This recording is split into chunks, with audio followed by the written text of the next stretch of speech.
All right, good evening, everyone. I'd like to call to order this session of the Takoma Park City Council. Will the clerk please call the roll? Mayor Stewart. Here. Councilmember Kovar. Here. Councilmember Dubala. Here. Councilmember Costick. Here. Councilmember Siemens. Present. Councilmember Smith. Here. Councilmember Searcy. Here. All right, thank you. First, I want to just draw your attention to the photographs you are looking at. This is from Love Your Local, which was this past Saturday, where we went to 13 different businesses all across the city of Takoma Park. Many of them are new businesses that have opened in the last 8 months, and we also recognized a business on New Hampshire Avenue that was celebrating its 10th year in the city. And so we had a great day. I want to thank Laura Barkley, Samira, our new economic development manager, and Kaylee, the executive director of the Crossroads Development Authority, and my colleagues who were able to come out that day. It was really exciting to see everyone. So that's what you're looking at as we go through. Our agenda this evening is not changed. Looking at future agenda, on Monday, April 8th, it's April. It's budget month. So that means starting on Monday, we have extra meetings. Monday, April 8th will be a work session on the budget. Tonight we'll have our overview presentation and then dig in deeper on Monday night.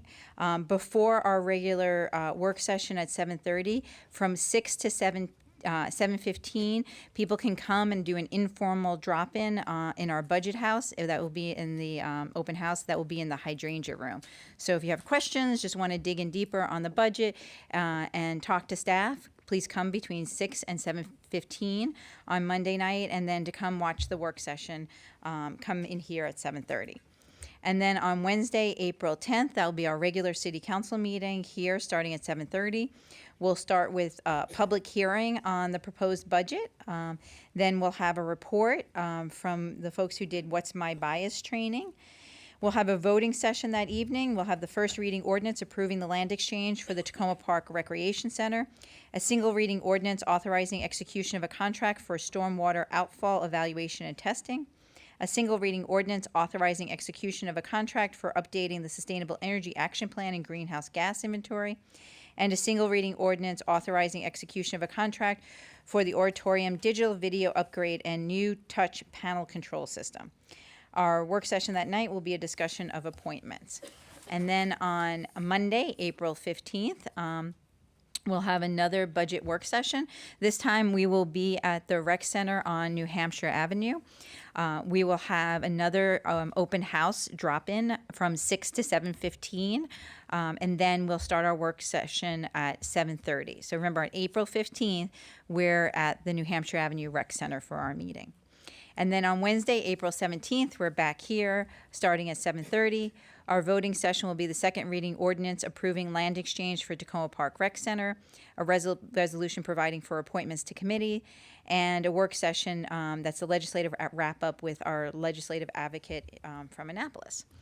The schedule has changed slightly. We are not having a meeting on Monday, April 22nd, but we will have a meeting on Wednesday, April 24th.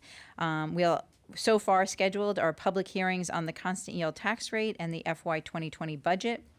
And then we'll have a meeting on Monday, April 29th, and that our work session will be on budget reconciliation. And that will take us to the end of April. Tonight, one of the things I want to do before we begin, I have two things. The first is I'd ask if we could do a moment of silence. On March 30th, we lost a member of our community, Kitty Tucker. Kitty was very active in Takoma Park. And one of the things that I learned about her through her husband is that in 1963, at the age of 19, Kitty was diagnosed with Hodgkin's and given just months to live. And we know that Kitty lived many, many years after that and had a really amazing life. And just one of the things that she did was, some folks will remember, back in 1975 when the whistleblower Karen Silkwood died in a car crash that was thought to have been foul play. And Kitty was the person who undertook a campaign, filed a lawsuit on her behalf to clear her name. And you'll know that there was a movie actually made out of Karen Silkwood's life. And so we, on March 30th, our community lost a great activist and member of our community, Kitty Tucker. And so I just ask we take a moment to remember her now.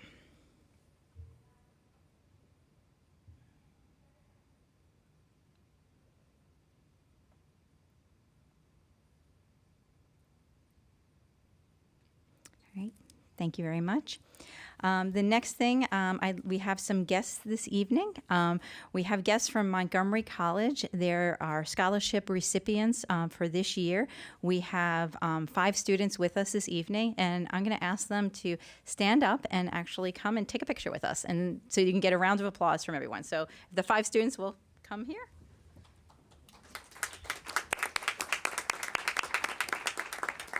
And I'm going to make the council get up, and we'll.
All right.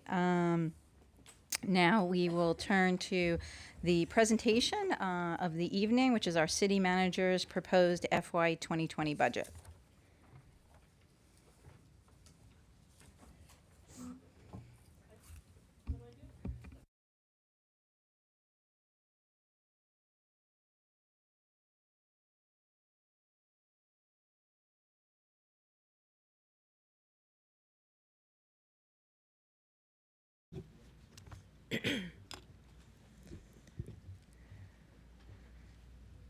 Okay. Good evening. I come before you today to speak of responsibility and the power that we have as a team of caring people, caring professionals, to address the work that is before us and to make the decisions that need to be made. What is before us? We have a convergence of pressures, projects, and opportunities, and they are here all at once. So what is before us? The purple line. 20 years ago, I attended a Maryland Department of Transportation open house with my son. He was 4 years old at the time.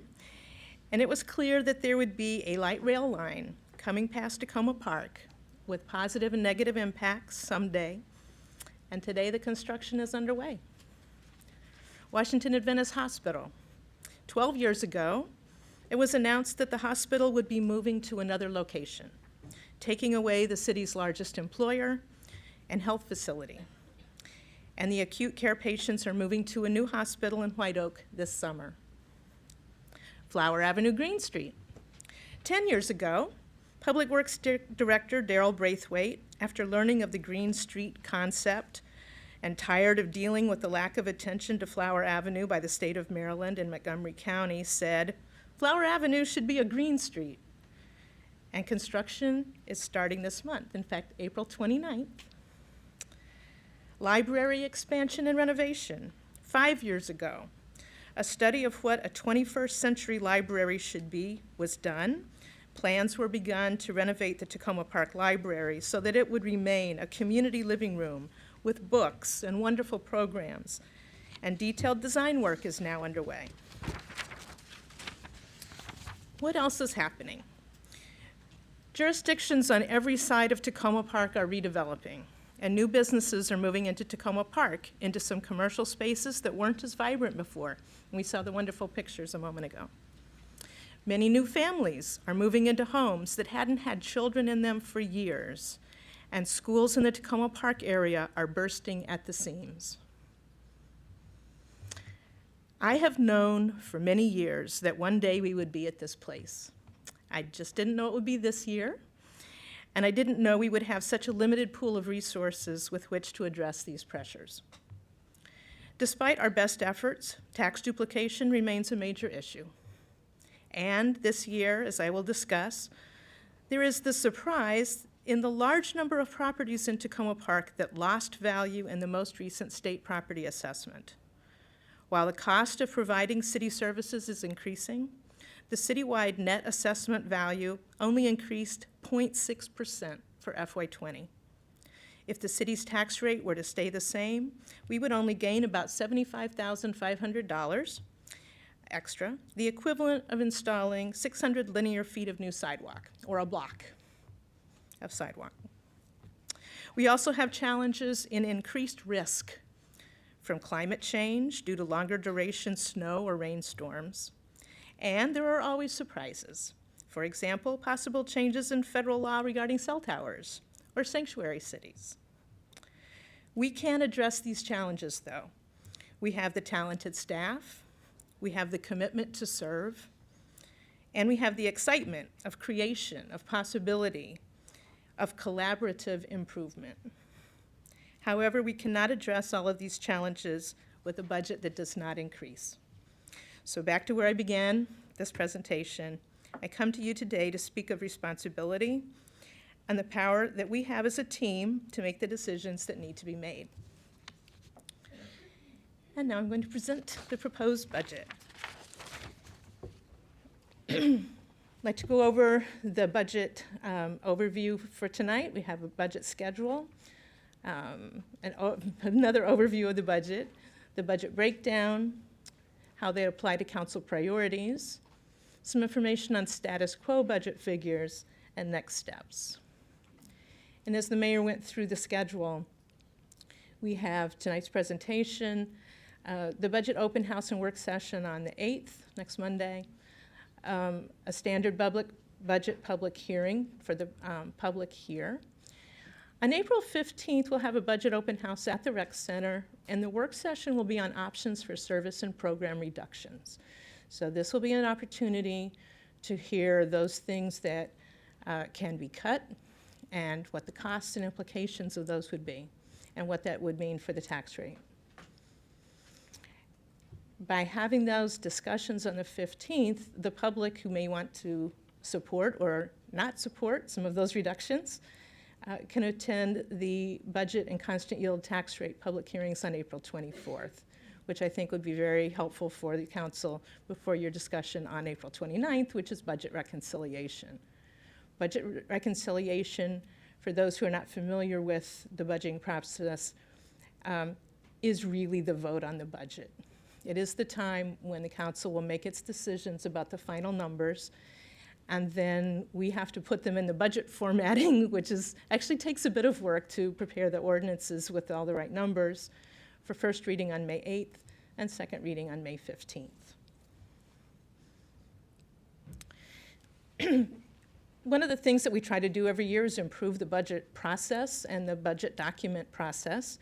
And I was very pleased that we had a great team working on budget materials. The Deputy City Manager, Jason Danweber, took the lead on budget, kind of the budget process this year. I'm very grateful to him for that. And we have a wonderful team in our finance department. Finance Director Susan Chung and her assistant Elisa worked really hard on this information. One of the things that you'll find in the budget document, I think there's three points that are new for this year that were primarily at the request of either residents or the council.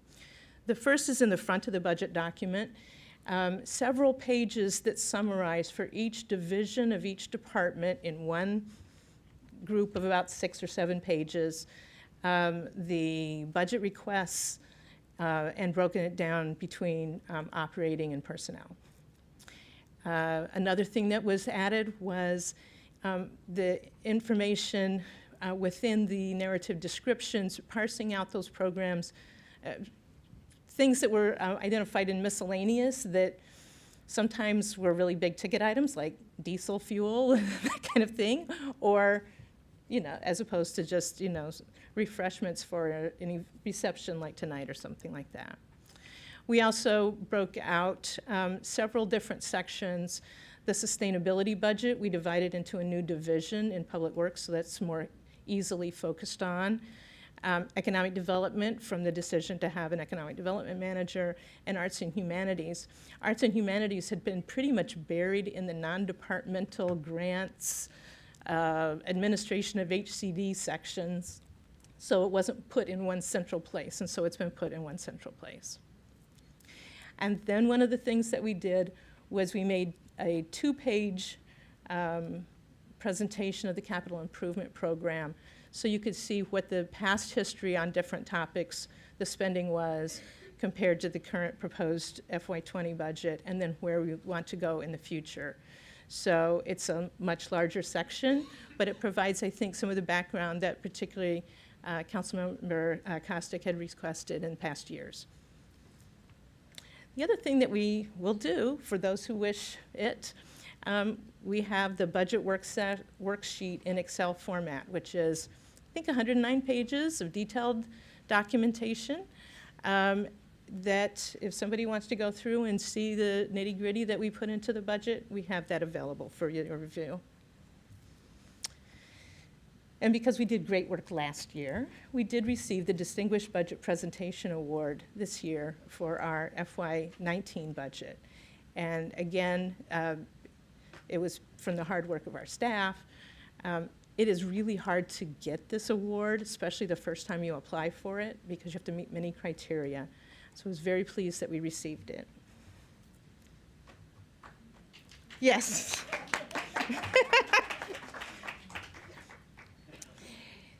So we have the basic summary information, which just look like big numbers: total revenue of all funds, general fund revenue, expenditures, general fund expenditures.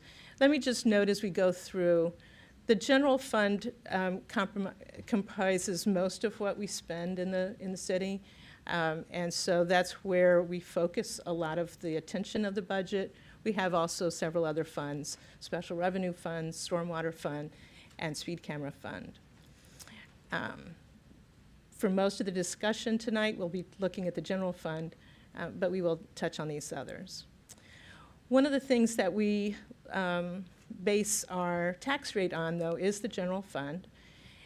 This year, the budget has a tax rate of 52.91 cents per $100 assessed valuation, and I'm proposing that it go to 55.6 cents per $100 assessed valuation. That's a 2.69 cent increase, or it's 3 cents over the constant yield. Part of the reason it's that amount is we look to see what is our reserves, and we look to a number called the unassigned general fund balance. And in this year's budget, it's about $3.1 million. In the past, we've tried to keep it above $3 million for the ebb and flow of the kind of payments that we make. Earlier this year, the council adopted a policy that we should have the reserve level to be at least 17% of the general fund operating revenues, which would be about $4.4 million. I could not get us up to $4.4 million and have a tax rate that would be acceptable. We have to look at how that works over time. Nevertheless, I was pleased it was over $3 million, because last year, you'll remember, it was 2.6, and that was too tight. There's certain reasons for that having to do with the way that borrowed money is shown on these various account forms. It still does not feel good, so I'm glad we're over the $3 million minimum. Part of the reason that we're at this place is we have the second year of capital costs, and we have increase in personnel costs. In personnel, we have an increase for moving a half-time landlord-tenant mediator to full-time, a half-time parking enforcement officer to full-time. We have the full year of the economic development manager who started part year into this year, current FY19. And we have a few extra hours for the arts and humanities coordinator. The former Housing and Community Development Director did a lot of work in that area, and so some of the work needed to be picked up. There's also some organizational changes in the police department, some promotions, and there's the modest wage increases based on a recent compensation and classification study. I'd like to talk for a minute about the tax rate increase. And this is the primary tax rate for residential properties. Again, it's at 52.91 cents in FY19, and I'm asking that it go to 55.6 cents. The constant yield would be 52.6 cents. And one of the things that's amazing is, and I couldn't believe it when I saw the constant yield is so close to our current tax rate. I remember when I mentioned this to the economic analyst for Montgomery County, he paled because he knew what that meant. That means that we have no room other than a tax increase to accomplish regular increases in costs of services. But he was also perplexed because the Montgomery County's third that was assessed this year, their average was 6.9%, and ours was 0.6%. So for some reason, we had the short end of the stick on that assessment. Nevertheless, that means that at least 37% of the households in Takoma Park that pay property tax have assessed values that went down, and so they can accommodate a little bit better a tax rate increase. But those that went up would have more. I'll give an example here. If you have an assessed value in 2019 of a property worth $500,000 and you had a decrease of $40,000, for example, even at the increased tax rate, you would have a decrease in payment of $87.90. If instead you had an increase of $40,000 in your assessed value, with this increase of the city tax rate, you would have an increase of about $357. And I'll show a couple maps that show some information about that. There are many questions that I have still about how this came to be. I'll show those in a minute. So why do we have a proposed tax increase? Our tax revenues have not kept pace with increased personnel and capital expenditures. I will say the operating costs for purchases of supplies and stuff have gone down a little bit and have basically stayed flat for several years. And you'll see a gap in this expenditures and revenues over time. The revenue from property tax is the blue line across the bottom. It's pretty flat. Mirroring it are the total revenues. That includes our tax duplication payments and payments from the state and payments from income tax. But the line that pops up there has to do with our general fund expenditures. And part of that's some one-time money for capital expenses, and some of it is personnel.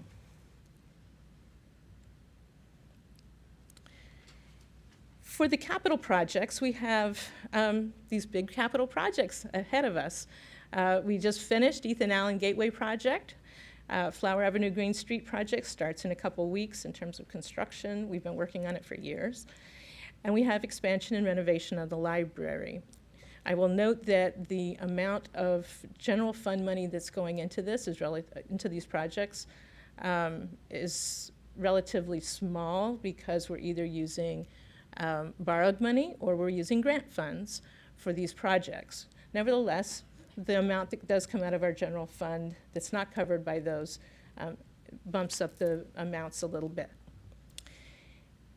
We have increased full-time equivalent employees over the past several years, primarily to meet council priorities. Positions that we've included and added have been several years ago a sustainability manager, a construction manager who has lots of business out and about, watching utilities at work and projects in play. We have our new economic development manager, youth success coordinator, and a community policing officer position. And the work that we've traditionally done continues, and the workload increases. We did have an error in our document about the number of FTEs. There was an overcount by 1 in the police department. So the total number of FTEs goes from 169.86 to 171.24. The 1.38 increase in FTEs from FY19 really does not create any new positions. It's just some additional hours.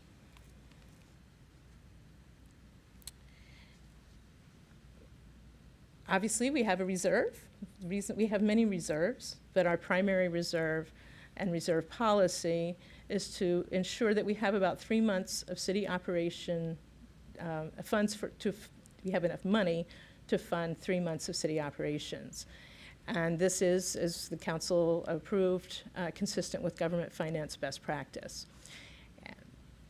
Example of when reserves are used, and they can be big ticket items, are when there's a time-sensitive or unexpected purchase, property acquisition, or a major equipment replacement that wasn't in our equipment replacement reserve, unexpected loss in revenue, or a loss in revenue that's not offset, such as the elimination of the inventory tax, which was done this past year at a foregone cost of about $320,000, or multiple day storm events. And one of the things with climate change, we've got these longer storms, and FEMA has cut back on the money that it gives us for compensation when we have a major event. The couple areas that we're increasing or strengthening programs in this proposed budget, and it's very small, are in 3 areas that we feel are really important. One is housing. We've got the affordable housing strategies that we're working on, the housing and economic development strategic plan implementation steps.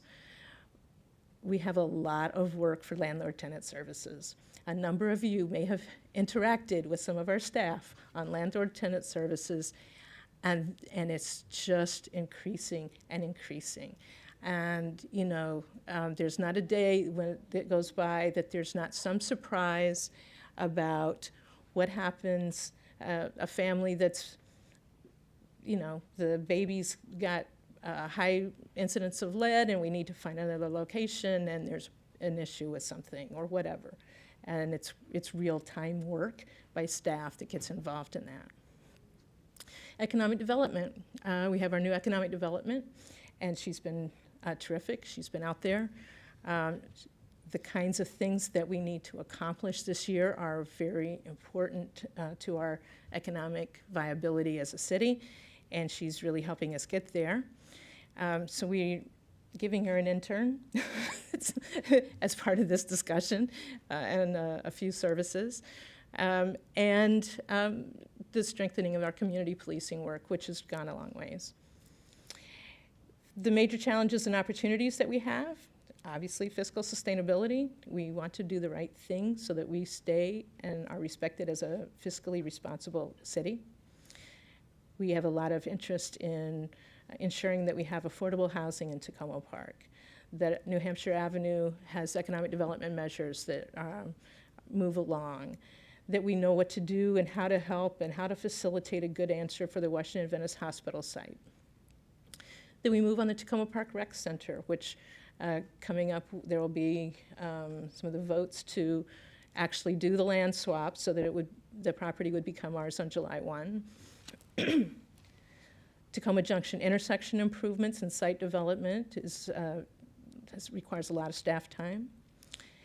We have these capital projects underway, and we have stormwater improvements and resiliency that we look at.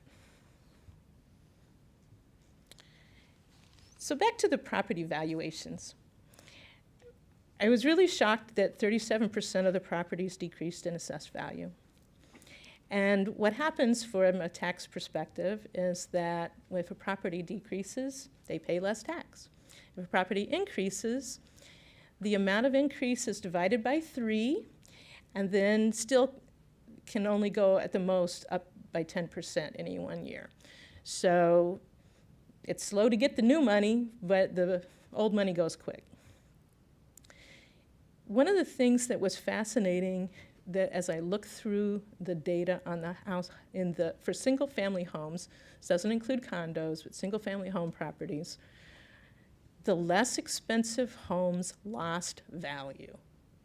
It's very unusual to me. I've been trying to figure the reasoning out, and in fact, for those homes properties that were worth less than $400,000, 81% lost value. Of those between $400,000 and $450,000, of which there's quite a few, 653 homes, 74% lost value. It wasn't until you were about at 468,000 or something like that that it was about a 50-50 measure. And we still had some properties at the higher ends that lost value. These two maps, and you can look at them a little bit more closely when you can get online. The first one shows for those properties that are over the median price for single-family homes, which on these assessed values is $565,000. This is not including condos, so it's for single-family home properties. The thing that was interesting, and this is the map on the left, many of the properties did increase in assessment that were more expensive, but just a little bit. And then there were some, for some reason, Ward 1 had some interesting ones properties that lost $100,000. It was just really quite remarkable along Holly Avenue and Birch and Park. I'm not sure. That was very interesting to me. But in general, the properties increased, but just in the smaller range of percent. However, on the second map, on the right-hand side, those properties that are less than the median, so many lost value. And I look at this map, and it looks like the line where Prince George's County went through. You just see that angle right through. With the exception of the area between the creeks, which is a little bit of a scoop out section that had a mix, some went up, some went down. And I couldn't help but think that there's also a racial reason for some of this. It's something that I would love to know the story about. How did these get evaluated this way? What is the thinking? One of the things we've not done enough of yet is check what actually sales prices are, because this is the assessments, and that's not necessarily the same thing. Nevertheless, there's a lot of properties that will be paying less property tax in the coming year. I think I left. So the other thing that, so there's a couple things about this. If we do have a situation where the lower price, more moderate priced homes are losing value, it also may be a challenge for our housing unit about more assistance needed for fixing them up, for helping those families. So there may be some issue there that we need to investigate. The other thing that we want to see was what happens with improvements along New Hampshire Avenue and the Purple Line. Will they start to help this section out? And how does that all work together without harming the people that live there, but also maybe fortifying these neighborhoods. And so I think we have a lot of investigation to do about this. I will say that the other thing that's not shown on this map are the commercial properties. Commercial properties went up. Some of them went up a lot. Only 3% lost value. For that reason, I am not proposing an increase in a commercial property tax rate. So budget principles, I say this every year. We need to pay ongoing costs with ongoing funds. So those things that are the personnel costs or the really basic ongoing requirements, paying the debt, paying road, our basic road improvements, need to be paid with tax money or the interjurisdictional funds or the income tax funds that are pretty standard from year to year. We have to maintain our infrastructure as best we can, even when the budget is tight. And this is particularly the case when it comes to road reconstruction. Road repair, street repaving. If you don't do it when you need to do it, it costs exponentially more later. So it is one of those things that it's better to just keep it going. And of course, we have to follow legal mandates, and we strive to meet best practices. And we actually meet best practices. So our general fund revenues, real property tax, income tax, intergovernmental revenue, those make up 92% of our income, of our revenue. Real property tax, I think, is about 53%. Income tax, 17, something like that. And intergovernmental revenues in the 25, 30%. Personal property tax now is pretty small because it was $430,000 and now it's $100,000 we're projecting for FY20. For the stormwater fund, we're not proposing a change in the rate of the stormwater fund for this year. However, you did receive the presentation on recommendations about how to change it. I very much wish to move forward this year with this switch to a process where people pay for the amount of impervious surface, and it's very much prorated. It's not just if you have a single family property, no matter the size, you pay the same rate. So that will be coming back to you. I think that that will help many families who have smaller housing parcels pay less on their stormwater, and it's a fairer process. And those who have the larger parcels, especially those that have lots of paved area, would pay more. We will also cover special revenue funds, which are our grant monies, and the speed camera fund. So real property tax, in fiscal year 18, the rate was reduced below the constant yield.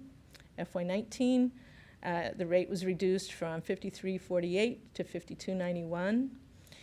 Despite the rate cuts, property tax revenues increased a bit, but not enough to offset increased costs, which have been marginal.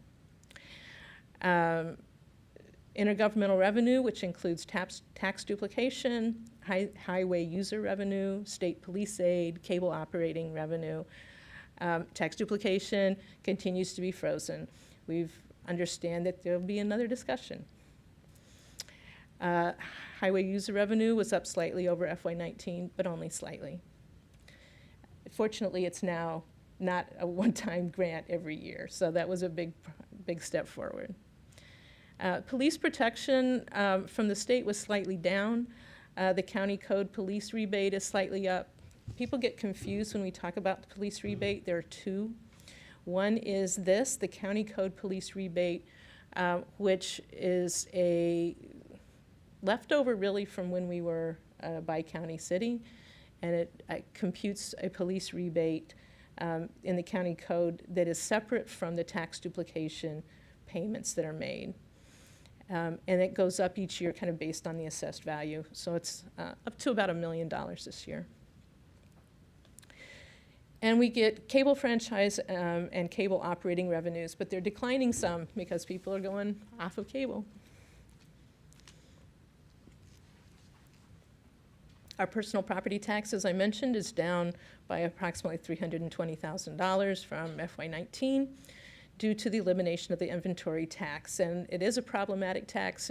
I think it's the right thing that it was removed, but it is a little over a cent, about a cent and a quarter of a tax rate. As I said, I did not provide an increased commercial tax rate to offset that. It is something that you can do. For income tax, we receive 17% of the amount residents would otherwise pay to the county, and that total is expected to be slightly lower in FY20 than FY19. For several years, the income tax rate was going up, is leveled off. So I'm not, again, sure what that means, why that is the case. And so we have the breakdown of how our general fund expenditures have increased and how our revenues have not increased as much. At the very bottom is our debt service. That's, even though it shows percent change, the debt service, we've got the tables, they go out for 30 years, as we'll see, show them to you. We don't have any authority over them, we have to pay them. These are paying the various bonds that we have taken out over the years. Fortunately, they do not go much higher. I don't think they go higher than what we're paying right now. Our total personnel costs, including wages and benefits, increased 4%. And we just completed a market compensation and classification study. It's actually not finalized, but we were given the results about how our positions compare to similar positions in Greenbelt and Rockville and the couple counties in the area, so that we can see how attractive we are to for retaining and attracting employees. And we were pretty in pretty good shape. There were several different categories. I think dispatch employees, police cadets were low. There were a couple other categories that we were paying low that we need to boost up a little bit. But because we have been making modest increases each year for the staff, we are not out of line as we had been about 5 years ago when we did a compensation study that was not pleasant, and we had to phase in big improvements over 3 years. We were very happy to find out that our health insurance only increased by 1% this year. We budgeted for 5%. We'll get, I think, $80,000 or $90,000 as a credit that we'll put in the reconciliation. So happy about that. As I mentioned earlier, our operating costs are decreasing, and part of that is we cut the heck out of the requests by the department heads when we put this budget together. And as we go through, we can talk a little bit about the things we did not include or the things that we cut back on. And I think, in particular, the thing that hurt to me the most was cutting back some intern time. We need staff and help for staff, and that was an area where we could cut. We cut some on conferences. We cut some neat programs that people really wanted to do in recreation, but that wouldn't cover by fees. And so there's a variety of things that we cut back on. The library cut its book lines, its media lines. We're all trying to find that the way to bring the tax increase down. And so our operating costs are decreasing. Our capital costs are down slightly from last year. It still is a good amount of money. We have Flower Avenue, Green Street, and we have the library. One of the things I want to mention is the Flower Avenue, Green Street, and the library are both primarily being paid from the money that we borrowed, or with Flower Avenue, there's lots of grant money. There's some for library, but there's a lot for Flower Avenue. Postponing any aspect of the library or the Flower Avenue, Green Street does not help the bottom line because we have borrowed this money, and the more that we use the money, it helps the bottom line. It's one of these auditing and accounting things that sometimes doesn't quite look right on the piece of paper, but that's the way it is. And so even when there's discussions about how much of our cable grant monies could we use for the library, we don't want to apply them first, we want to use the money that we have borrowed so that we can offset that on our bottom line for our reserves. So it's an important thing for us to use those funds first. And if we put it off, we're penalized. So there's that. Streets and sidewalks is a place where there are big capital monies. They don't come out of an ERR or some kind of reserve, but we do try to put about $500,000 each towards street repaving, to new sidewalks, and to ADA sidewalk work. For street repaving, for FY19, we had cut it back to $300,000. That was primarily because there was so much utility work going on that was ending up having them do the repaving. We felt that it was not harming our goal of keeping up with the street work. That utility work that involves street repaving is not going to be taking place in FY20, so we need to use the full $500,000 for street repaving. For new sidewalks, we just put in $250,000. We have put in FY19, there was a lot that went towards Flower Avenue and some other things, but this is an area where I cut back instead of doing the $500,000. There may be some people who really want new sidewalks that have to wait, and that would be a discussion that you could have. With ADA sidewalk work, we need to make progress on it from an ADA perspective. We're allocating $500,000 with half for SHA sidewalks along state highways. Equipment replacement reserve. We're putting in, well, we have spending, I guess, $613,000 on that this year. I looked to see, is there a way that we could adjust the contribution we make to the equipment replacement reserve? There is not. We have a couple years coming up that have really big numbers, and so we're on the low side right now. So I did not see that was a place that we could skimp on. In order to keep up with the equipment replacement reserve, we need the full recommended amount. I'm not putting money in the facilities maintenance reserve, though, for this year. I'm using some of it, but that's a place where I felt we could postpone contributing money. There's not a regular list in the same way that the equipment replacement reserve has.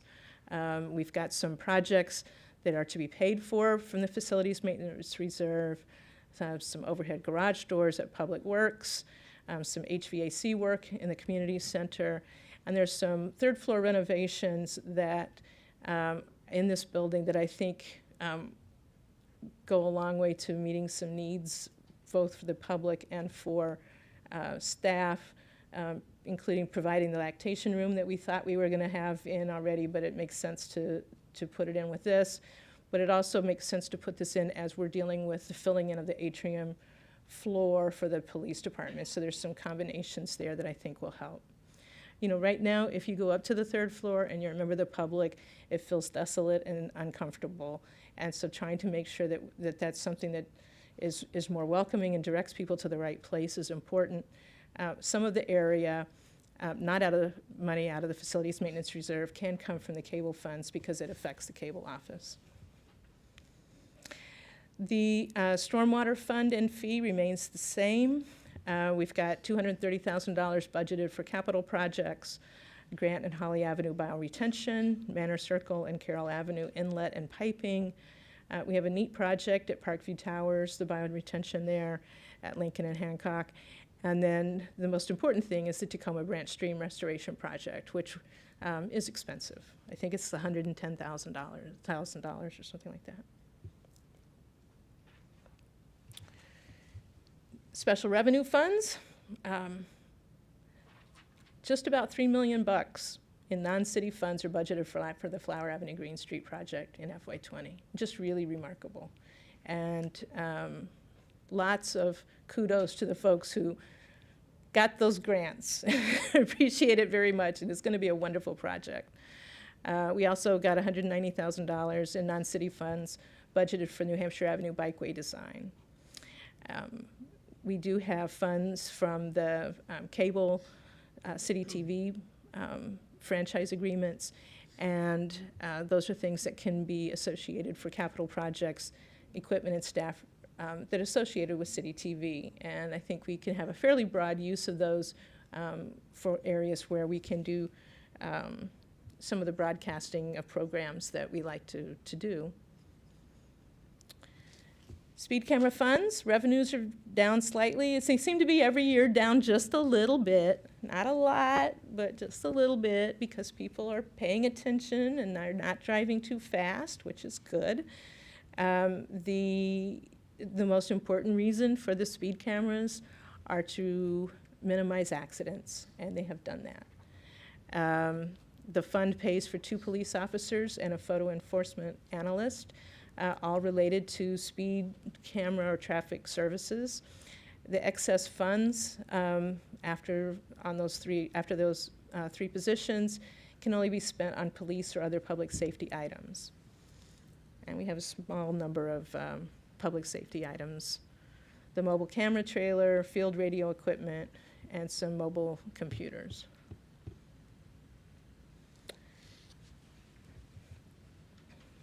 As we have done for several years, we have really worked to craft the budget to advance the council's priorities. And appreciate that you had, again, your council priorities retreats and direction. I will tell you, staff really values that. They just appreciate knowing that they can come up with things to help advance your goals, and also make some choices when they don't have a lot of money, which things seem more appropriate to meet your goals versus other things. So we have the various things identified, the various projects or budget items for a livable community for all. We've got the library, and we've been dealing with the floodplain issues and completing the detailed design. We've got more information to talk about the library, I think, on Monday, although I can answer some questions tonight. We're beginning to implement the recommendations of the Housing and Economic Development Strategic Plan. And we have in this budget a $200,000 contribution to the Affordable Housing Fund, in addition to the amount that comes from the ground lease from Takoma Junction. We continue to advocate for reuse of the Washington Adventist Hospital site. That will require a good amount of staff time. We're continuing to think about how we do community policing, and there's some excitement, I think, related to the efforts that we've been making. We've been spending a good amount of time on racial equity work, and one of the things that I really appreciated in talking about the budget is that staff members would come and say, we need to do this, not that, because of the impact on race equity. And I just really appreciate that they think about it, they make some hard choices among themselves to think about how this plays out. Then we have street, sidewalk, and bikeway improvements, making our physical environment appropriate for our livable community. We have community grants and partnerships, and this is going to be one I think that you're going to look closely at on Monday the 15th. One of the things that I really am excited about, if we had more money, I'd be really excited about, is that in our most recent solicitation for community grants, we had a number of new organizations with new ideas that seemed just absolutely in line with council interests. And so that's going to be something I think will be hard, some hard choices might have to be made with those. And then we have community events and arts programming. And one of the things that we sat down and we're sitting around the table trying to figure out all the things to cut. We're like, well, off with funds for the Folk Festival and Independence Day and da-da-da-da. And we said, no, we're not going to cut those, that those are the kinds of things that it's a council choice. And so we have a list of those kinds of things that we feel may not be to the core of our city services, but are important for you about what's the image of the city and what we should be supporting for you to consider. I'm absolutely committed to a fiscally sustainable government. I will not put forward a budget that is risky. I would not put forward a budget that did not have enough reserves. And the more that we have concerns about climate change, and the federal government decision-making, et cetera, the more we need to have reserves to be able to deal with what happens to us as a small community. As noted before, if we had followed the adopted policy, we should be putting $4.4 million in there. I just can't justify, is that another 4 cents of taxes, the tax rate. And so it's better than last year. We need to move forward on it. But at least we know that we're committed to this and we're moving forward. And I encourage you to continue to move towards that 17% balance. We contributed $50,000 in addition to the actuarially recommended amount for the police and employees retirement plan. For the last several years, we'd put in $100,000. Last year, you cut it to $50,000. We kept it at $50,000. That may be a choice that you make. Even if you do not have that $50,000, we do always not go below what's actuarially recommended. And we have a goal of environmentally sustainable community. One of the great things is, even though we had to put some money up front for the LED lights, we're already saving $100,000 because of that. So hooray, FY20, $100,000 in savings just moving to LED streetlights. The Flower Avenue Green Street project will be a remarkable advancement for our community in terms of the environment. And it has stormwater improvements. We've got stormwater improvements across the city. We need to have more attention to that.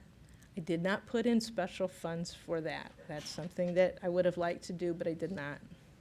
There's ways that we can still try to look for that, and grants and some moving around in STEM staff time, but I could not find some consultant money to put aside for that. And we are continuing to have rebates and grants for clean and efficient energy use, particularly as it affects multifamily properties. And I will say, for those folks who have more moderate priced homes, we have a wonderful program right now for energy efficiency improvements. You can get new appliances, you can get all kinds of weather stripping stuff for free. So it's one of those programs that if somebody wants to save money for free, we've got a program for that, and we're starting to get the word out on it. And so we'll make sure that each of you knows about it. There is in the newest newsletter information on it. So engaged, responsive, and service-oriented government. We're so service-oriented. As we, though, had in the roundtable between the senior leadership team and you, just, what was that, a month or so ago, we all said we needed more staff, and instead we cut. We cut a lot of our interns, we cut a lot of our capacity. Nevertheless, I felt that in order to meet our recommended goals, particularly related to housing and economic development, we needed to increase our FTEs a little bit. So we have 1.38 FTE increase, moving the half-time position to full-time in the housing office. One of the ones is to move a half-time parking enforcement officer position, which has been unfilled because we cannot get somebody to fill it part-time to full-time so that we can get it to be filled. What this does is it allows us to have better enforcement in the evening hours. And when we looked at the resident survey, there were many comments about frustration about not having enough parking enforcement. Now that stops when you get a ticket, but we saw many people saying that that was an issue. By increasing this position, the amount of revenue from the parking fines offsets the cost of the position. So it does not have, its personnel, from a numerical, from a financial perspective, it has a net positive effect. We also have a little bit of hours in the, let's see, I'm missing one half position. We have some hours for the arts and humanities folks, and I'm blanking out. That's right, we have some part-time hours in rec to this. It's more just getting the right hours associated with the program, so it's fairly small. we did cut some hours from our part-timers for cable TV. And finally, community development for an improved and equitable quality of life. We have lots of work to do on economic development, and I'm glad we're jumping in on that.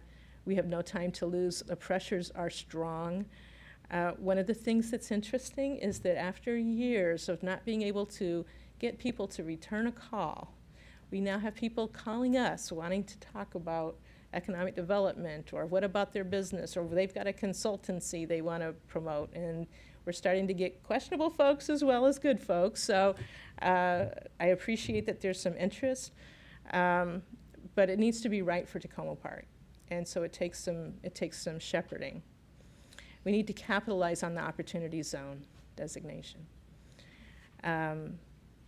We need to provide business assistance throughout the city, but I am saying that we reduced in here, proposed to reduce to Old Takoma Business Association and to the CDA by $5,000 each, the amount of contribution to them. Partly because we're picking up some of the slack. We're dealing with some of the businesses that aren't in those two areas, in Wards 4 and 5, and along New Hampshire Avenue in Wards 2 and 3 that aren't in those business associations, but we did cut that a little bit as a proposal. We're continuing to work on Takoma Junction. We want to see that to be a successful project. And we want to spend time and need to spend time on the recreation center and how we move forward on that, how we strategize to meet the goals for recreation, housing, and development along New Hampshire Avenue.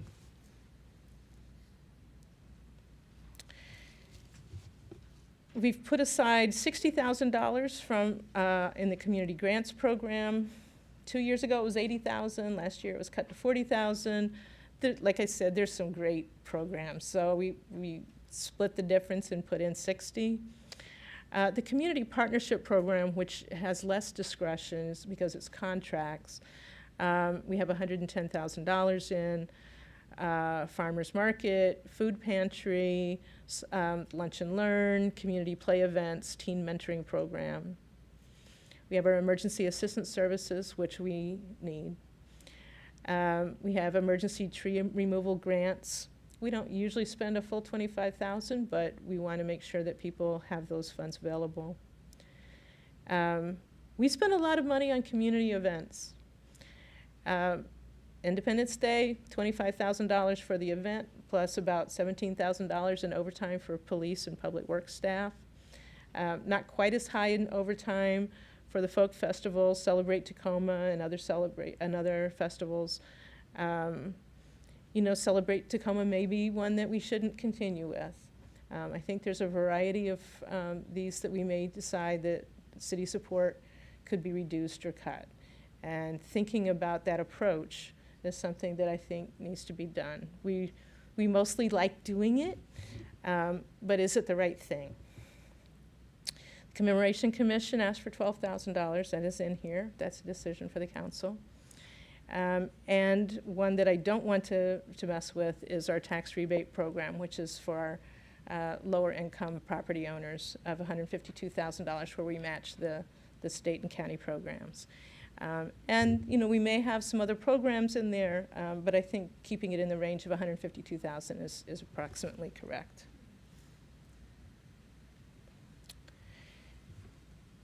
So the proposed budget reflects continuation of existing service levels and programs, with the exception of a small increase in housing services. It's really tight. If the tax rate was reduced to the constant yield, and we maintained the minimum $3 million in the reserves, we would need to cut about $730,000 worth out of the proposed budget.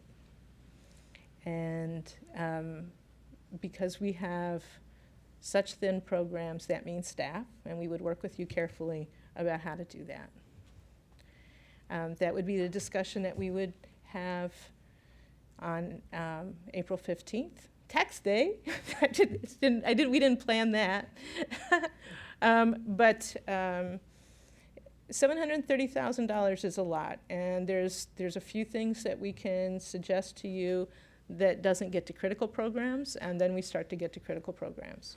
And so we would talk about what does it mean to reduce library hours or days? Does it mean to stop compost collection? I mean, there's a variety of things that we could look through as options for focusing on more core services than we do.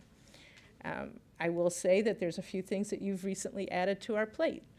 So cutting back on neighborhood services team after we now have plastic straws on the list is one of those things that's tough to do. So just recognizing that each time we add a responsibility, it does have a staff implication. And so the budget work session this coming Monday will provide a more detailed overview of the departmental and non-departmental budgets. And then that second budget work session will focus on the costs of individual programs and services and provide you with an opportunity to discuss potential budget reduction options. What I hope is that from now through that 15th or just a little bit after, any ideas that you have, any suggestions for something so that we can get the numbers to you in a way that you can think about, please let us know. Don't wait till the last minute. It will be really, really hard. Mm-hmm. What we would want is to have, in the past we've had reconciliation discussions that carry over a couple of days. We don't really have that flexibility in this schedule. So we need to really focus on April 29th as reconciliation and the day that you make a decision about what the tax rate would be. That's my presentation. Great. Well, thank you very much for the presentation. I think we have some eager people waiting tonight for a vote, but I do want to, and we have the next month or so to talk about the budget, but did want to see if anyone had any questions this evening or comments. I just want to say thank you to the city manager, our deputy city manager, You did a great our job. finance director, and everyone for working so hard on this. So Thank you. Yeah, Councilwoman Dvala. Yeah, just not to take up a lot of time right now, but either in the budget or separately, it would help a great deal for me if there was some overview of where we've been over the past couple of years. There was one slide in here that did that, but I can get you specifics, but Okay. but I mean, that compares past budgets, compares inflation over time, so so residents can get a sense of how this has played out over the past few years. Mhm. That would be very, very useful. Thank you. Councilmember Kovar? Thank you. Thanks for the presentation. Very detailed and really a lot to absorb. And some of the more specific things I'll ask about separately, but just a few more general questions. So on the home value thing and the way that they dropped, and I realize it's not like there's just an explanation for it because there's a lot of factors that come into play. But I mean, is it possible that the less expensive homes and the people who might buy them maybe have less certain job situations, and are people perceiving that the economy is slowing down, or that it's just less a secure time to purchase? Well, and maybe folks who make a lot more money are less worried about that. I Yeah, I don't mean, know. so if you are buying a house that's $400,000, my guess is that, times are a little bit tight. I mean, that's a big amount for a lot of people, but compared to the rest of some of the other homes, I can see it being tight. And if you look at our income tax revenue not coming in very high, I think there's a lot of people that have uncertain incomes. Right. So do we know at this point anything about what the county might do? They're talking about not increasing their property taxes. So the county executive put forward his budget without a tax increase. That makes up at least 2/3 of a person's tax bill. So it's for those people who had a lower tax assessment, they'll probably save money even with a tax increase from the city. Because our share of it is less. That's is what you're right, saying. our share Okay. is less. That's part of the reason they said they didn't give us our tax duplication. Yeah, right. Just two other questions. I know there's other things you want to do. On this question and the state process, and I think we talked about this once before offline, and maybe we haven't done this before. A lot of people have raised some really interesting questions in what they see as disparities in how the formula worked. And now that the appeal time is over, would we ever consider asking the state to sort of explain what they did? We've been asking, and so far, we've not gotten an answer. I do know that there was apparently a number of new staff people in the office. I don't know if that made a difference. I would love to get the person here to talk about it. Right, because it seems less, I mean, I think most people want to be able to sell their house for the most when they're ready to sell and have it assessed less when they have to pay taxes, Right. but that's natural, but it seems as if there were weird disparities in how it played out, Yeah. in terms of the neighborhoods. The one last thing I just wanted to mention, and I understand what you're saying about the reserves policy, and it seems as if it went up, but not up all the way. As I recall, we built into that we didn't necessarily expect it all to happen in one year. That's I right. think we said it would be phased in over a period of years. So the We fact talked- that we talked about you're that. proposing bumping it up by, 15 or 20% is a good start. That's right. As long as we keep that in mind, right? That's right. Yep, okay. Mhm. All right, thank you. I'll send in a bunch of other more Can I detailed just things clarify later. one thing on the reserve, though? Yeah. I'm Yeah. not sure we're bumping it up. Our practice has been the last few years not to go below 3 million. 3 Right. million. I thought you said it had been Last year, lower we than. went, Last last year year we we were did. really, last year we Yeah. were so strapped, we went to 2.6. But I'm just saying, our practice has been to try and really get to the But we 3 increased million. it by 500,000, it sounds Yeah. like, That's right. over Yeah. the unduly low one last year. Yes. I'm not trying to say that's great, but my only point was, we did contemplate phasing it in as opposed to doing it all in one year. Yes. I just wanna That's make- right. Can I just add one thing? Yeah. Piggybacking on what Councilmember Kovar touched on. The city manager and I have been talking about, can we target those folks who are gonna have the biggest problem paying for a potential tax increase? And can we work some way out to give them some relief? So we don't need to get into all of that right now, but I just Right. wanted to flag that, since you mentioned the differential assessments. It does hit different kinds of people very differently at the lower end of the scale. Thank you. Yep. Councilmember Smith? Thank you for the presentation. I think, I say this every year, this might be the best one yet for you, Good. giving an overview of the budget. A couple questions regarding commercial property. Usually the landlords, they go in to the state and contest the tax amounts, the assessed amount. What, in the past that you've seen, what is the likelihood that that contested amount will go through or will? I'd have to study it a little bit more. There was one time when I was really nervous about it, one year I was particularly concerned about it, and it didn't turn out to be too bad. So we've watched it a little bit. We've not seen something that says they automatically go through. Partly because even if it's contested and brought down, it's phased over the 3 years. It hasn't affected us tremendously. But if, I did send out to council those properties that are worth more than 2 million and what they're contesting, and some of them, went up 30%. So I mean, I would contest it too. And I think, given the strange assessments in this area, they may have more success this year than not. On the other hand, we've got the purple line coming in. Maybe this is the time when it's time for them to pay for that. And so in the commercial real estate categories, Mhm. multifamily, you have office, retail, mixed use, what category saw the sharpest increase? I think just basic commercial, Commercial overall? not the multifamily. Okay, not the multifamily. Multifamily went up. We have some that are contesting those, but I think the primary was the shopping centers. Shopping centers. Okay, and then finally, did you talk to the other jurisdictions, whether it's Prince George's County or DC, to see if they're seeing the same problems with assessments? I've had conversations. I haven't seen anything like that. Okay.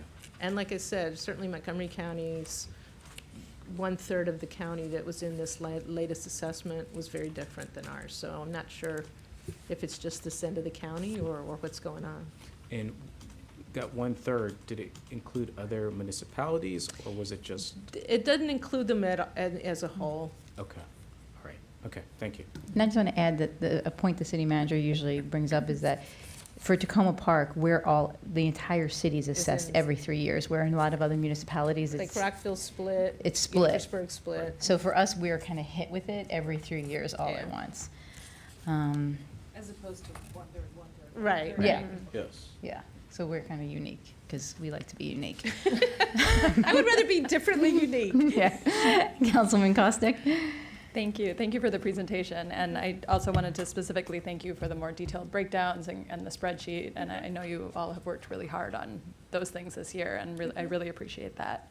I have some more specific things that we'll obviously get into later, but it struck me that because we decided to make these different categories for residential, commercial, looking into vacant property, those sorts of things, I didn't see anything, and maybe I just missed it, but I didn't see anything specifically laying those out in the budget document and describing what the tax rate was for each of those. I think that Right. would be So- good to start doing. Right, and so for this year, I've got them all at the same rate. We still have discussions to take place, some more discussions with Montgomery County about some of the logistics. The one area where I think we could have some flexibility within this, it has to do with vacant properties, that, where there are developed properties that are vacant. The problem with that is that we don't have a completely good description about which properties we would say should get a higher rate.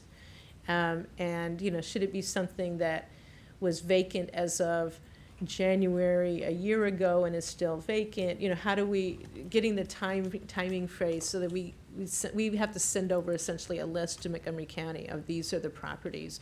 And so we have to somehow ascertain which ones those are, define them, and send them over. It's doable, but it's just one of those things that we've not done yet. We've just had internal discussions. We have a meeting, I think, in about a week again with the rep from the Finance Department in Montgomery County. But essentially for the vacant properties, even though we have a direction from council to identify those, we really haven't, we didn't specify it out well enough, I think. And so I think we've got a proposal that makes some sense for you to consider. But we would just need to break that out. I don't think we will get a lot of money out of it, other than the basic rate, because the number is relatively small. It is good to start the precedent, I think, because of the need to move those properties along, and that's the goal of that category. But no, we were still going back and forth on some of those things, so we did not get it into this document. But it will be a part of It's, this you year's will cycle. you will be able to define however you want to set the various categories Okay. of property tax rates. Okay, thank you. Councilmember Siemens? Thank you, Mayor, and thank you, Susie, for all the presentation tonight. I wanted to, first of all, again, thank you for doing the work that was necessary to get the distinguished budget presentation and recognition. That is very meaningful, and that I think it's great to see that we keep improving things. I'm really happy about that. Yes, great job. I just would like to get a copy of the detailed listing for the equipment replacement reserve. Okay. Appreciate that. And also if you could send an indication of what facility projects that you have delayed that were scheduled. Okay. Okay. And then I just make the observation, looking at the maps, the postage stamp maps that you had here on the, Yeah.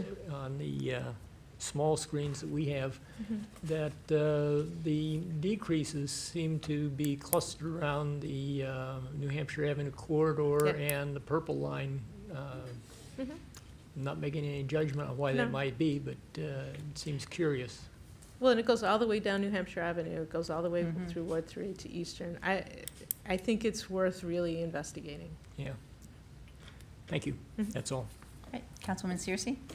I want to echo appreciation. I know how challenging this work can be, so thank you all so much for all of your hard work. So I actually want to just piggyback off of a question that was raised earlier. So in this budget, you're proposing not to increase the commercial tax rate. Right, so it would be the same as the residential rate. Okay, so it That's- wouldn't be the prior. So I just want to make Yes, sure. Same question. No, I want more money from them, but I'm not disproportionately charging a higher rate on them than on residential properties. Okay, so the idea would be a consistent rate across all property types. That's what I have so far, yes. Okay, thank you. I had the same question, so good. All right. Awesome. All right, so we will come back to this again on Monday night, and as we said, keep the questions coming. I'm sure we'll have many from residents as we start to dig into this information. And just a reminder, all of this is on the city website in addition to the Excel spreadsheets and Right. a lot of great information. So thank you to the staff, and thank you for really looking at ways to improve this process this year. Thank you. All right, now moving forward, we'll have public comments on voting items. Our voting item this evening is the second reading ordinance prohibiting the commercial use of plastic beverage straws and stirrers. Do we have any public comments on that? No public comments? Just a general yay? General yay? All right. Then that is our only voting item tonight, so we will move to that voting item. It is a second reading ordinance prohibiting the commercial use of plastic beverage straws and stirrers. I think the only change from the first reading was a clarification and making sure the dates of when it went into effect were adjusted. Other than that, I do not believe there were any other additional additions or changes. Would someone like to move the ordinance? I would like to move the Councilwoman ordinance. DeBala moved. Councilmember Smith second. Any discussion or comments on this? Could I just read that one paragraph? Yes, please. Okay, so basically in line 102, it talks about the city manager shall provide notice of the restrictions of this chapter and educational materials regarding compliance to retail establishments commencing no later than July 1, 2019. And then on the implementation schedule, it says the city manager will begin monitoring compliance with this chapter commencing January 1, 2020, shall issue violation warning notices for violations occurring between January 1, 2020 and June 30, 2020. The city manager may issue municipal infraction citations for violations commencing July 1, 2020, and the ordinance will be effective immediately. All right. Any comments or Councilwoman DeBala? Oh, yeah, so I think this complements well our existing set of ordinances, environmental ordinances, and I'm pleased that we're able to do this, accommodating folks with disabilities. And I look forward to working on education and outreach, both with the city and with the resident group that's already been working with local businesses. I think that's a really important change that we made to stretch the timeline out for enforcement, to allow folks, businesses to get oriented and get into the program. I think that's great. And thank you especially to the middle schoolers for bringing this up in the first place. And, yeah, great. Great. Awesome. All right. Well, let's get ready to vote. It's a second reading ordinance. Does the city clerk want to call the roll? I do. Councilmember Kovar. Aye. Councilmember DeBala. Aye. Councilmember Costick.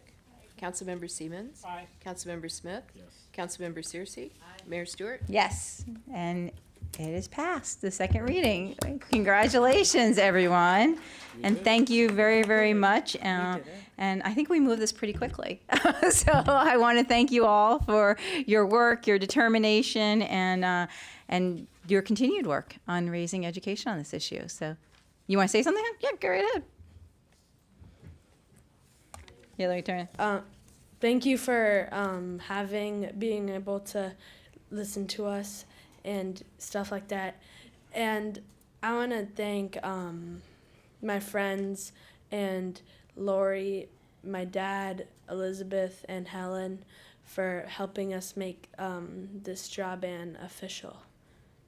Great. Thank you very much. Awesome. All right, now we'll move on from our voting session. And any other public comments this evening? Yep, Mr. Ruben, go ahead.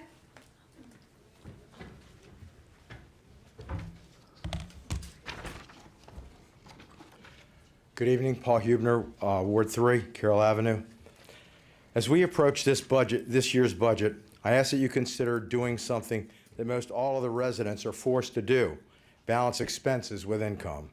The proposed budget does not do that. It merely proposes to increase taxes. I remind you of an answer from the city manager to Councilman Kovar regarding bond reparations. She said that if there were inadequate funds to make bond payments, quote, we would simply have to raise taxes, end quote. Easy for her to say. She doesn't have to pay those taxes. We do. I suggest that raising income is not always the recourse for residents. We must often reduce expenses. And that is what I suggest the council do. Stick up for those of us who have paid property taxes, federal taxes, which the city gets grants from, state taxes, and the 60% county piggyback tax. All these provide benefits for city programs. But personnel, not programs, account for 58 to 60% of city expenditures, and capital projects account for another substantial portion. I suggest that those are the places to start cuts. It is not the library that is the sacred cow, it is staff salaries and benefits. And these may not align with the market surveyed by the city contractor, but are substantial and out of line. We have 16 people on staff who earn more than $100,000 per year in base pay. Many make more than county council members, and the city manager at $195,000 plus benefits makes more than the Montgomery County executive who oversees a $5.7 billion budget with over 1 million residents. In addition, the present administration has hired about 2.5 full-time people each year for the last 5. We need to decrease staff or decrease compensation. But it's not just the compensation, it's the results. This administration is failing with the junction lay-by and building rights on the county side and the total road rebuild with the State Highway Administration. The other signature capital project, the library renovation, has now totally changed, and after the bond has already been let.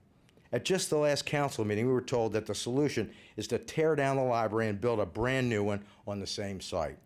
Not coincidentally, the design firm, as yet unfinished and back to the drawing board, will be paid over $1 million after totally missing the floodplain restrictions. How many tens or hundreds of thousands of dollars have the residents paid for the missed floodplain issues? So arguably the most divisive issue since unification, the junction, and the most expensive one since this Abbott Center, the library, are both still up in the air after some 5 years of planning.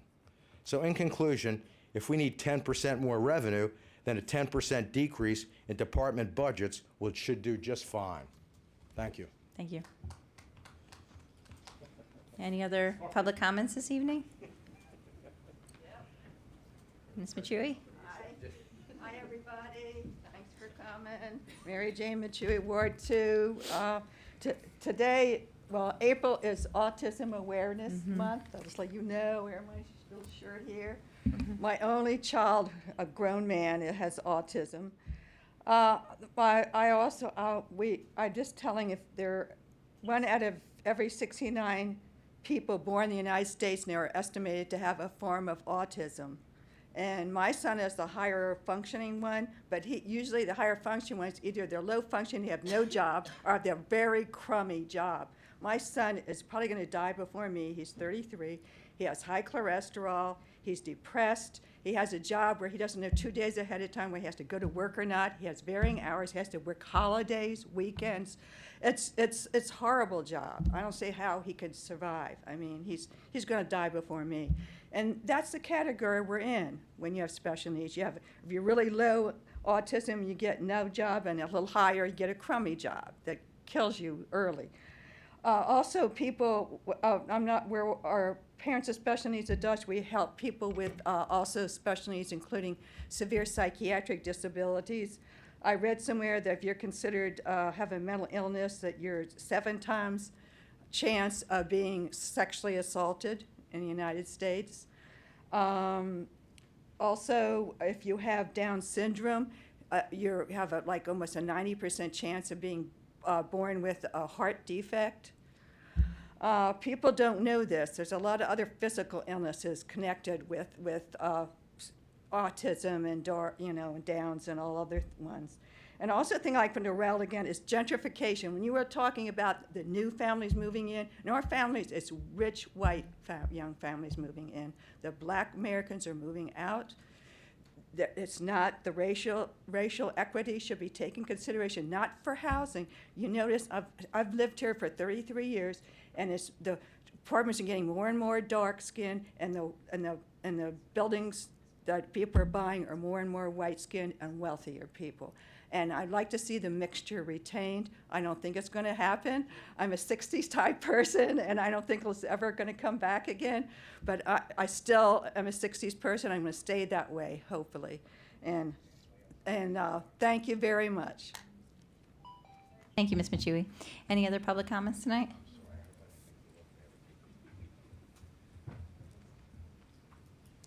Evening, Jessica Landman, Ward 1. As you look at the budget and expenditures that are getting bigger and look like they're going to get even bigger, especially with the problems that we've seen this year due to climate change, changing rainfall patterns. I'm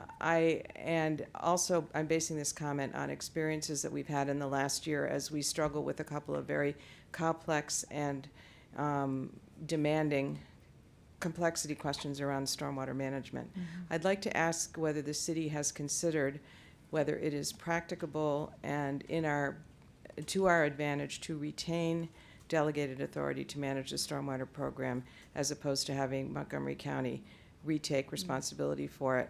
They have deeper pockets than we do. And I'm told that there is a program that we cannot take advantage of because we have delegated authority that would enable citizens to access a Montgomery County program for subsidizing their own stormwater management on site if we were part of the county program. I know that the city has very limited staff to manage the program, and that staff person has been stretched extensively with the pending projects in the city. So I would like to ask whether that's something that has been considered, and if not, whether it's something that ought to be considered, if not for this year, then for future years. Thank you. Thank you very much. Any other public comments tonight? Okay, seeing none. Is there any legislative update this evening? I have just a couple of Okay, things. Yes. awesome. So we submitted testimony for HB 1091, which is related to the Beltway widening, and it moved into the Senate, and so our legislative advocate resubmitted that testimony. We also just submitted testimony in support of HB 1412, which is related to metro funding and making some changes to that. I believe there was a hearing on that today, and I haven't heard any word regarding how that went. We also got word that the Opportunity Zone bills have been wrapped up into one. There were several Opportunity Zone bills that were wrapped up into one Senate bill, 581, and I want to thank Delegate Wilkins for bringing this to our attention. And she specifically put in the amendment that we had noted, thanks to Councilmember Searcy, to request that retail be added to that. And I know Councilmember Searcy sent some notes related to those things today, and I'm not sure, I don't have any updates on that, but we'll get some more information on that soon. Overall, it's the final week of the session, and so there are lots of things moving. The city, I talked with our legislative advocate, and she felt like overall the city had some very good input this year and had really had some impact in some of the testimony that we put forth. And she said it's been a tough session overall, but she feels like the city in many ways has been successful in the things that we've advocated for. So hopefully I'll have some more updates from her next week, and then she's coming later this month as well. Great. Thank you. All right, now we'll move to council comments. Any comments from the council tonight? I know. Councilwoman Zavala. Yeah, speaking of water, I was able to attend the Water Now Alliance meeting last week, which is a partnership a subsidiary, whatever, of the National League of Cities. And I learned a great deal about stormwater programs, particularly about partnership programs, and would like, now that the budget is out, to sit down with staff and talk about some of the opportunities that I discovered. Ditto on the Montgomery County Energy Summit today. Again, I was looking for money, and I had some success, so I'd like to talk to staff about that as well. Arbor Day, are you going to talk about Arbor Day? Arbor Day. Arbor Day. Get your tree, get your advice, 10 to 2 on Saturday in front of the library. Sweep the Creek. It's April, it's spring. So Sweep the Creek next Saturday, 2 locations in the city, one at Becca Lilly. These are both Saturday morning, one at Becca Lilly and one at Garland and Flower, right above the main part of Sligo Creek. Wait, this Saturday or April 13th? A week from this Oh, Saturday, okay. sorry. Yeah, no, it's okay. This week Arbor Day, Yes. next week Sweep the Creek. And for those of you who are interested in the Chesapeake Bay, the annual barometer, the annual assessment is out. Email me and I'll send you the stuff, send you the flyer that shows very, very visibly, very graphically how the bay's doing in different categories. Thank you. Thank you very much. Councilwoman Kostick. Thank you. I have a number of things. One is that tomorrow night we will have our community meeting at 6:30 p.m. 6:30, right? I think I haven't written down the time. 6:30 p.m. Yes, at the Seventh-day Adventist Church at 6810 Eastern Avenue. This is the community meeting that DC Council Member Brandon Todd has organized to focus on Eastern Avenue infrastructure issues. I again want to thank him very much for his work on pulling this together and encourage residents, if you're available, please come out. We'll have a chance to talk with DDOT, which is going to be a unique opportunity we haven't had much of in the past, and also to address some of the issues with PEPCO and to discuss with Washington Gas representatives as well what their upcoming plans for Eastern Avenue are. So I hope you'll join me tomorrow, 6:30 p.m. at the Seventh-day Adventist Church. This coming Sunday, the SS Carroll Neighborhood Association has a meeting at 2 p.m. at 215 Manor Circle, and I will be there. Mayor Stewart will also be there. We'll be discussing the budget a little bit and just socializing, having a chance to catch up with neighbors and discuss city issues. I also got an email from a resident who wanted me to note that today marks the day in 1890 when Takoma Park was granted incorporation as a town. She said that the Citizens Improvement Association pushed to introduce the bill in Annapolis. It passed and the governor signed it on April 3rd. Land in DC was excluded, setting up Takoma Park, Maryland and Takoma Park, DC. And this was barely 6 years after Takoma Park was founded, with maybe about 200 residents. And the first election for mayor was held on May 5th. That's kind of an interesting tidbit related to history.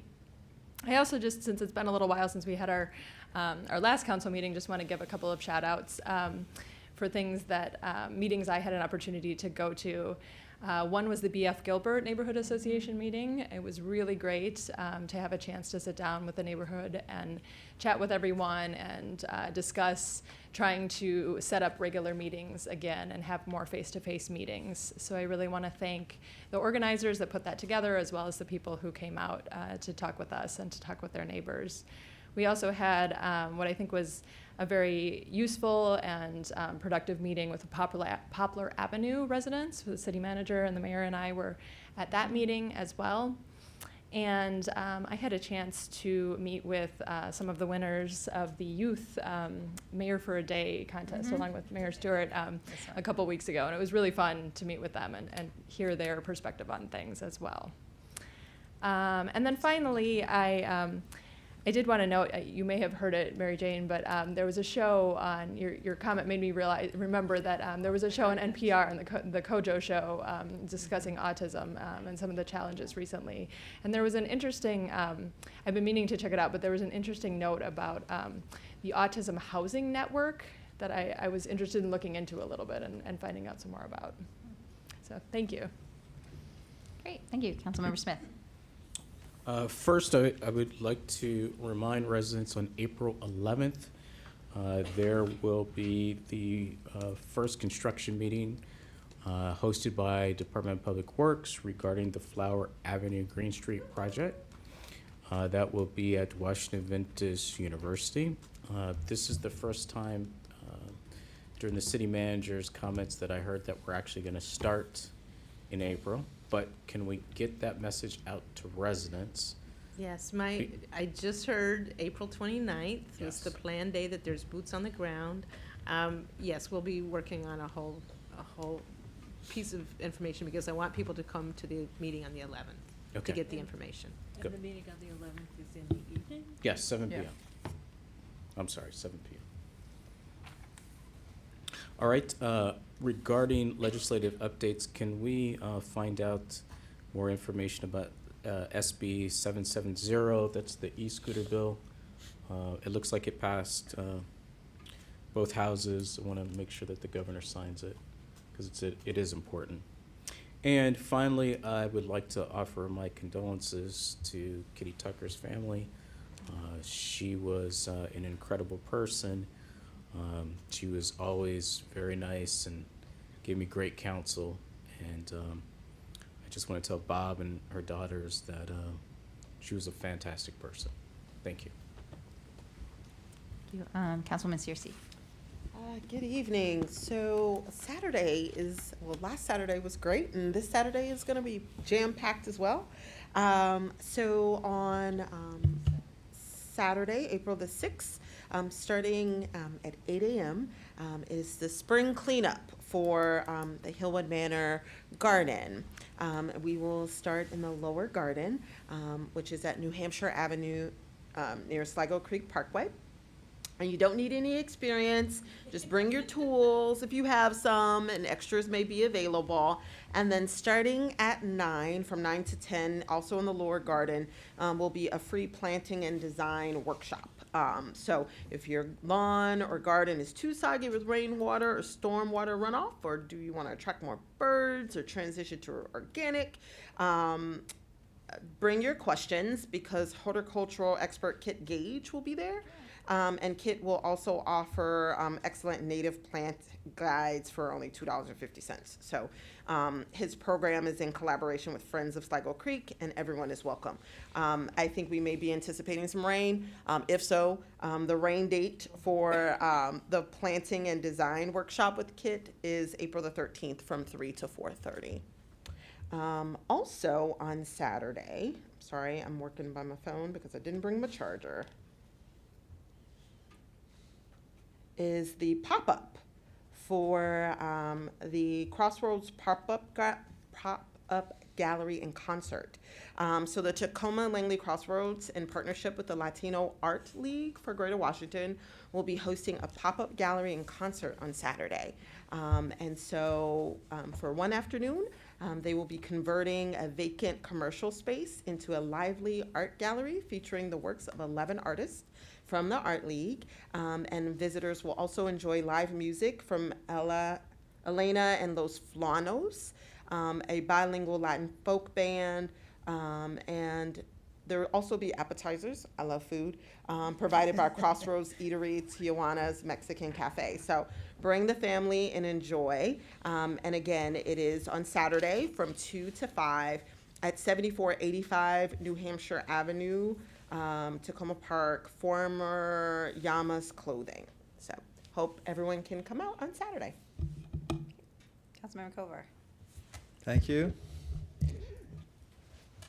Since we didn't meet last week, I feel like I'm not sure we even talked too much about the tree canopy event from the previous Saturday. So the tree canopy event was really excellent, and I think combined with the work that we're hoping to do on the tree ordinance, really was a good kickoff to our efforts to really try to expand the tree canopy, also stop, if we can, or slow down the trees that are dying. But the LiDAR technology that the visiting professor from the University of Vermont provided was really fascinating, and I think a lot of that's posted online. You can look at the different maps and charts that they had, which showed areas that seem to have higher than potentially expected loss of trees. So just a really, I thought, intensely interesting initial phase of that. So that was a while ago, but since we didn't meet last week, I just wanted to mention that.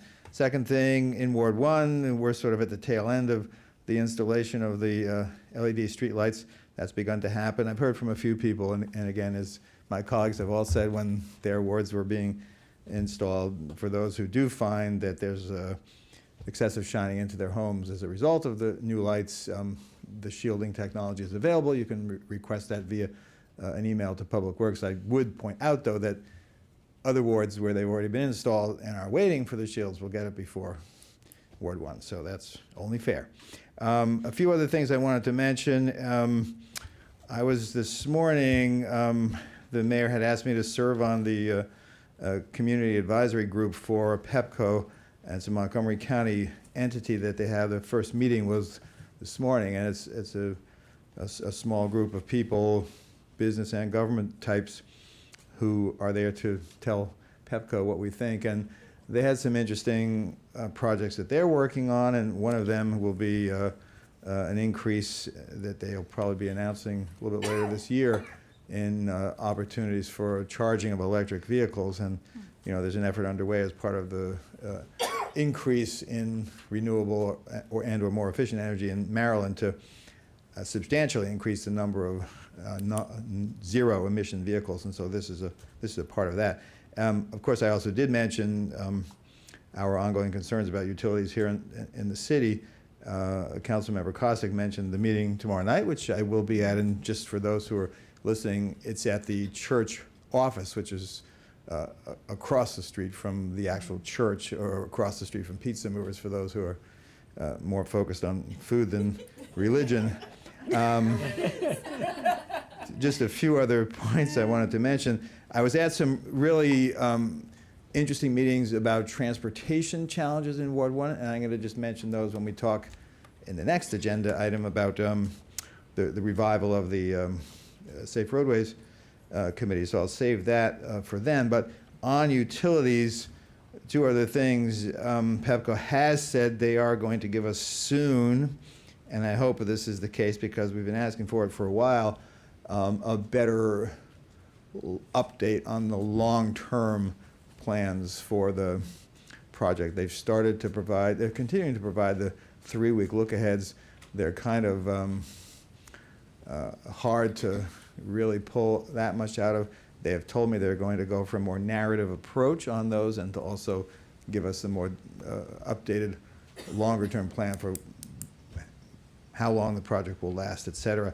I will say, and this is maybe something that we can talk about separately, WSSC has been resistant to giving an updated long-term explanation for what they're doing, and they're happy to continue providing the 2 to 4 week updates. So I think there continues to be some work we need to do in terms of utilities operating within our borders, and so maybe we'll make some progress on that tomorrow night with PEPCO and continue with that and WSSC. So thank you, appreciate it. Okay, Councilmember Simmons. Thank you. Sorry, I thought you already talked, sorry. Threw me off. Ms. Ludlow, I know that you're aware that over the last year there's been an increased amount of rainwater runoff that's washed silt and left water on Hilltop Avenue. And in looking into that, I found that, as you probably, or you may not recall, Ritchie Avenue used to be called Ridge Road, and that's because it runs right along the top of a ridge that drops off towards Hilltop. And I've been looking to see what the source of this water is and why it's so much heavier than it used to be. I found that there is a 12-inch stormwater pipe at the just below Geneva Avenue that is dropping a lot of water, and the residents in that area say that it's far more water than it used to be. I think there are potential grants available for addressing that problem, because it does drain on down into and washes a lot of dirt, a significant amount of dirt into Sligo Creek. So I think there's some grant potential there that I would like to investigate, but before I can do that, I think we need to know where that stormwater pipe is coming from. I mean, do you think it's a city pipe? In looking at it, there's no storm sewers along Geneva Avenue that would Okay, cause we'll it. look I into it. suspect it is from a nonprofit organization that's at the top of that hill. Okay, we'll check into it. Thanks. I appreciate it. If we can find a source, then I can maybe find some grant money. Thank you. Great. Actually, that reminded me of thinking about water. Regarding the water that was coming from the hospital over the weekend on Saturday morning, do we know what that was? It was a broken pipe on the hospital grounds, and because it was wholly within private property, they had to fix it, even though it was a WSSC line. The hospital had to fix it. Both Ian Chamberlain and I went over to the site. Water's coming up through the pavement, just in the driveway and then down the drive. So they did get it fixed that day. Okay, great. It was an awful lot of water into Sligo. You know, yeah. So, all right, I have a couple of comments. Earlier, I think it was this week, though, the last 2 weeks are blending together. Ms. Lamon, you sent a letter from Takoma, from Community Vision, asking a couple of questions. Moving forward, I don't have all the information because this was budget week and we were putting together the budget. So some of the questions I will answer at a later date. I will say the one question regarding implications for our budget this year regarding the Takoma Junction project and whether or not NDC moves forward with purchasing the adjacent business there. Given that the project is now waiting for the SHA visioning project in Takoma Junction, and we're waiting for other things to move forward, there's nothing that has moved forward from our perspective on that. It will not have budget implications for us this year. As people know, we continue to retain the legal counsel that has helped us with this, and if it does move forward, we will explore the different options with them and let the public know what that process will be. But given where the project is at this point, there's no implications for our budget coming this year. A couple of other things in the spirit of what's coming up this weekend. Don't forget, it's Takoma Radio Spring Fund Drive. So if you're not doing anything Sunday afternoon, go visit the radio station. And they're going to have some fun events on Sunday afternoon. The other thing I want to mention is one of the things that we put in place a couple of years ago was the Home Stretch Down Payment Assistance Program. This provides money. It's not a loan. It's actual grant money that we provide people who are first-time home buyers who are income qualified in the city of Takoma Park to help them with their down payment towards the purchase of a home. And last week, we had our third person who had been able to purchase a home in the city of Takoma Park, and so we're just excited to see that program working. And I think with that, everybody else mentioned everything else, so I'll turn it over to the city manager. Fine, thank you. I'll be brief. The TKPK 5K is coming on May 5th. Registration, I can't say it very fast, on Sunday, May 5th. The early bird special already closed, so you have to just register. We have the I Can Shine Bike Camp again, and people who would like to volunteer or have young people with disabilities who would like to participate, that's open. I'd like to note that there's been some discussion about the Independence Day festivities. Normally, the city contributes $25,000, or basically the cost of fireworks, to the Independence Day Committee. This year, they're not going to be doing the fireworks in the traditional kind of way. Instead, they're going to have musical celebration on Maple Avenue.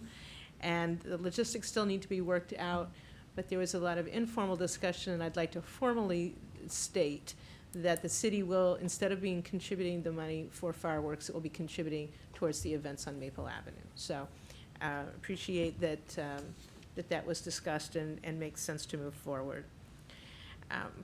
Ms. Machui has left, but it is Autism Awareness and Acceptance Month, and so we've been participating we're hosting Lighted Up Blue.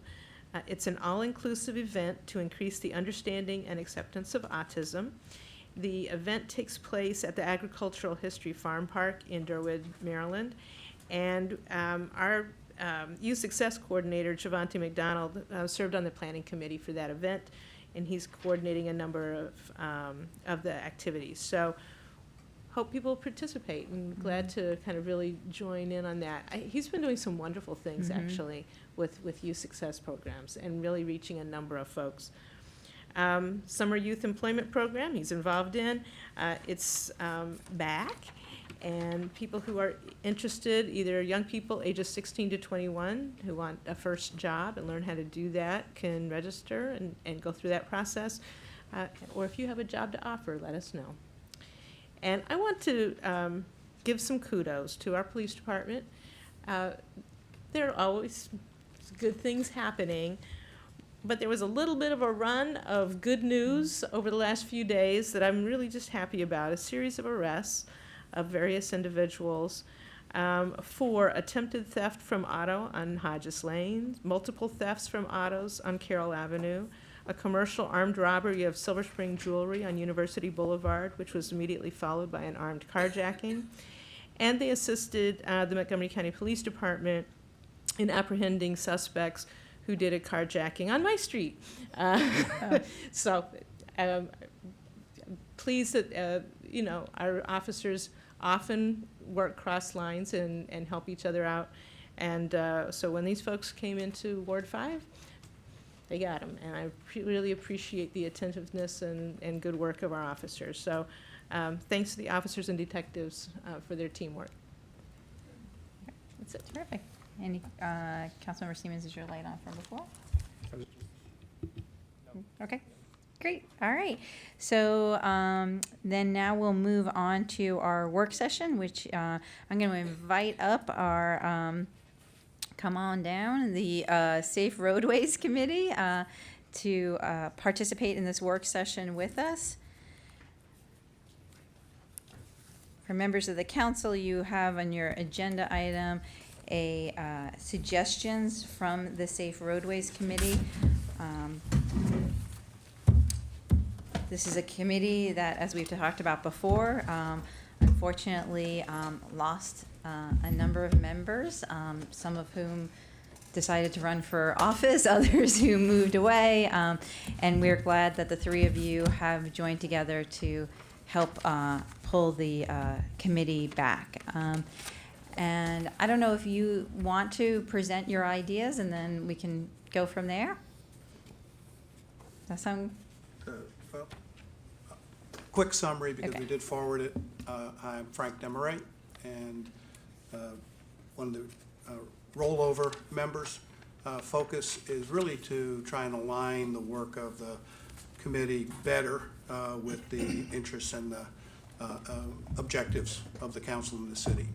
Previously, we had a little bit more of an independent agenda, and we're put forward a number of ideas on how to better connect with the council, to leverage council relationships in the community, which is really a very difficult thing for any of your committees, is how to connect with the community. And in addition to broadening really the focus of the effort to the complete streets and the historical Safe Roadways name and some of the parameters, narrative beyond what, really what the kind of state of the industry is around how to describe the use of the public space. Good evening. I think basically the recommendations are that we have a more official effort to ensure representational participation from the different wards, and to actually work directly with council members to try and call upon you to recruit people from each ward to make sure there's cross city representation, and then to have a special effort to outreach to people who could perhaps represent interests or expertise that would benefit the committee. So that's part one. Part two would be to have somebody from the city staff be officially assigned as a liaison to this committee, because in the past it was found that the absence of having that kind of a liaison made this committee's work and its ability to serve the council less effective than it otherwise would be. And I think the third was that we try and have an effort coordinated with the council members to do outreach together and feedback together to share with one another what constituents in your wards are saying and what we're hearing from our friends and neighbors to bring it back to the council. So I think we want to make sure that what we do is in line with what you're interested in, but that we also have the opportunity to bring to you issues that you wouldn't hear or haven't heard about yourselves if we hear them in the community and think that they make sense for the committee. And I'll just add, Mike Moore, I'll just add that I think it would be great to have more sense of your priorities than us sort of stabbing in the dark sometimes and thinking what we think is the most important, and have it sort of sit out there in space sometimes when we don't know if it's really what the council holds to be the most important things for us to be doing. So. Great. Well, thank you very much to the three of you, and thank you for writing up your ideas and submitting them to us. I just give my council member colleagues a chance to get their papers in front of them, and I'm going to turn it over to Councilmember Smith first. Thank you guys for being here. The Safe Roadways Committee, I think has always been important. But one thing I would like to see is you guys broaden your purview, because the idea of what's happening on our roads is changing so quickly. For those of you that don't know it, I serve on the National League of Cities Transportation and Infrastructure Committee. And so things like e-bikes, e-scooters, those are being incorporated in day-to-day transportation needs. And how does that relate to, our area where we have Metro? How do we use that to solve the first and last mile problem? And it would be really nice for your advocacy when I talk to colleagues around the country that you can look at some of the really good things that we're doing regionally, and I can take that and share it with people. But also, I can use your ideas to advocate for more resources for our region, because this is one area that is changing very, very quickly. And I think we need to be at the forefront of it. It's not just people riding their bike and having churros on the road. I mean, that's great, but how do we start designing our city for these new transportation modes? Thank you. Okay. Councilwoman Kostick. Thank you very much. As you all know, I was on the Safe Roadways Committee before I joined the council, so I'm a huge fan of the committee in general. And I really appreciate the work that you all have done to advocate for getting the group back up and running. And I agree with pretty much all of your recommendations in your report. I think in terms of membership, we obviously have a lot of work to do in terms of trying to recruit and build up the members on the committee. And I would love to see us really focus on trying to get to, as you mentioned, residents who represent different interests and different demographic groups, so that we don't have a homogenous committee, but we really have a committee that represents the residents who live in the city. So I think you mentioned some of those groups, younger people, people of color, people who ride transportation primarily, public transit rather than driving, people who bike, people with varying abilities, all of those things. And it's challenging, sometimes you recruit somebody and they join the committee, and then, 5 years later you need to find someone else, or 2 years later, depending on whether their schedule changes and they get busy. But I think that's a great recommendation, and we really should be seeking to diversify the committee and all of our committees as much as possible. In terms of your recommendation on joint priorities with the council, I agree wholeheartedly. This is something I know, as you mentioned, we struggled with when I was on the committee as well. And I think from what I've seen on the council, it seems like with the Committee on the Environment, we have a more collaborative priority setting process, and maybe we could try to do something to build on that model a little bit so that we're more on the same page. And in terms of a staff person, I agree, and I liked your wording that you recommended. I would also, I think there was still some wording that was in it that said as needed when requested. I think we could go ahead and get rid of that. I think we should just have a person assigned more or less permanently to the committee. The one thing I wanted to ask you guys about was the name of the committee.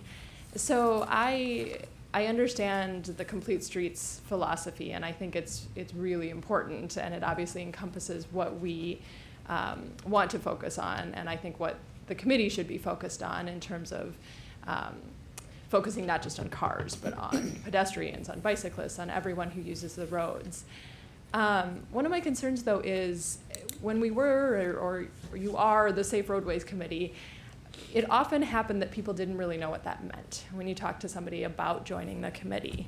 And so I fear that people won't know what a Complete Streets Committee is or what that really means if they're not sort of in line with what the jargon is. And I don't have a great alternative suggestion. I mean, I was tossing around in my head things like the Transportation Committee, which is fairly bland, or Multimodal Transportation Committee. I'm just curious if you all thought of any different names, or if you have thoughts regarding naming or the value of going with Complete Streets versus something else. Well, it's a good point, Councilmember Kostick. We chose it, or we suggested it, because to people in the transportation field, it speaks to them.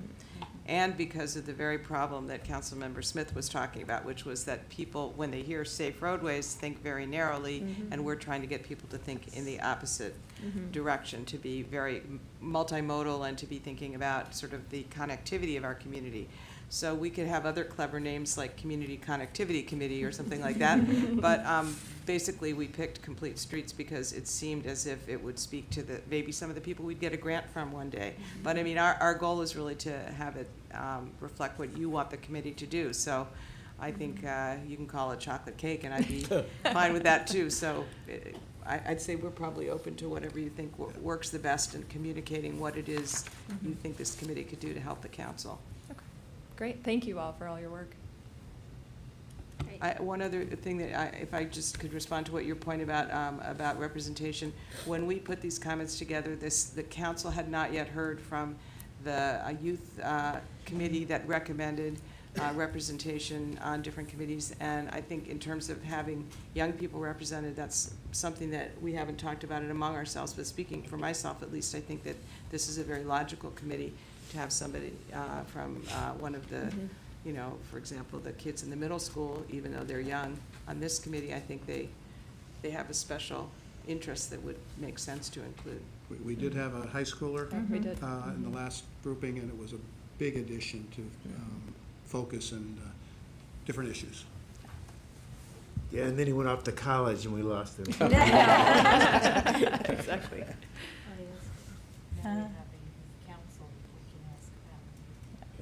Councilmember Kovar? Thank you. Thanks for the presentation and for doing the work to revive the committee. I do agree with the comments about having a staff person permanently assigned, and I do think it was my experience that the committee sometimes would do a lot of work and produce some really very detailed work product, but we up here hadn't necessarily known about it, and then in some cases, if it wasn't aligned with our priorities, I think that could end up alienating members of the committee, and so the staff person, I think, can help ensure that there's just more of a free-flowing back and forth between the newly revised committee, whatever we call it, and us, so I think that would be very helpful. I hadn't really thought about the name, but I understand Councilmember Kotzik's point. And thinking about it just briefly, since it was mentioned, I do think safety is a really important part of it, so maybe it could we could just go bureaucratic and just call it the Complete Streets and Transportation Safety Committee, kind of cover everything. The kinds of things, I mentioned this before, and the kinds of things that I think would really be helpful for the committee to be able to be involved in, we do have a council priority, at least to explore a Vision Zero kind of approach to address pedestrian safety in particular. The 2 meetings I mentioned before that I was recently in, I've been working with some residents along Philadelphia Avenue for a long time to try to address a number of the safety concerns and some problematic intersections there. And I think Ms. Landon even knows of at least one herself that's not quite all the way up to the junction that could get some attention, but particularly for the area from Piney Branch Road on up to Montgomery College, where it's 30 miles an hour and it's 25 miles an hour on the part that goes from the fire station all the way down to here, basically. There's really no logical reason for that. And we asked State Highway to look at it, and they have a way of doing these studies where the findings that they said came back informally to us as well. Since everybody seemed to be going that fast going down the hill, that must be the right speed limit.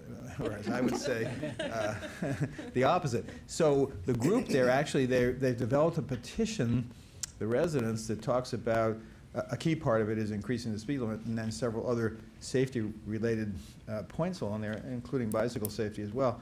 Over 100 people have signed it just in the last week, and I think they'll make a separate presentation on it here later. But I think that's these types of, block or street or neighborhood-specific kinds of projects. I think that I sort of see the committee being able to help on that. And just one other example I'll mention is on Tulip Avenue, right by the Presbyterian Church, a lot of activity packed into there. So you have the church, you have the daycare place, you have the new community kitchen, and then throughout the week, various other activities happening there. And so the drop-off around the daycare situation was particularly bad, and people were doing, pulling into driveways and doing three-point turns, and kids were sometimes getting dropped off while their parents parked on the wrong side of the street, and the kids were darting across.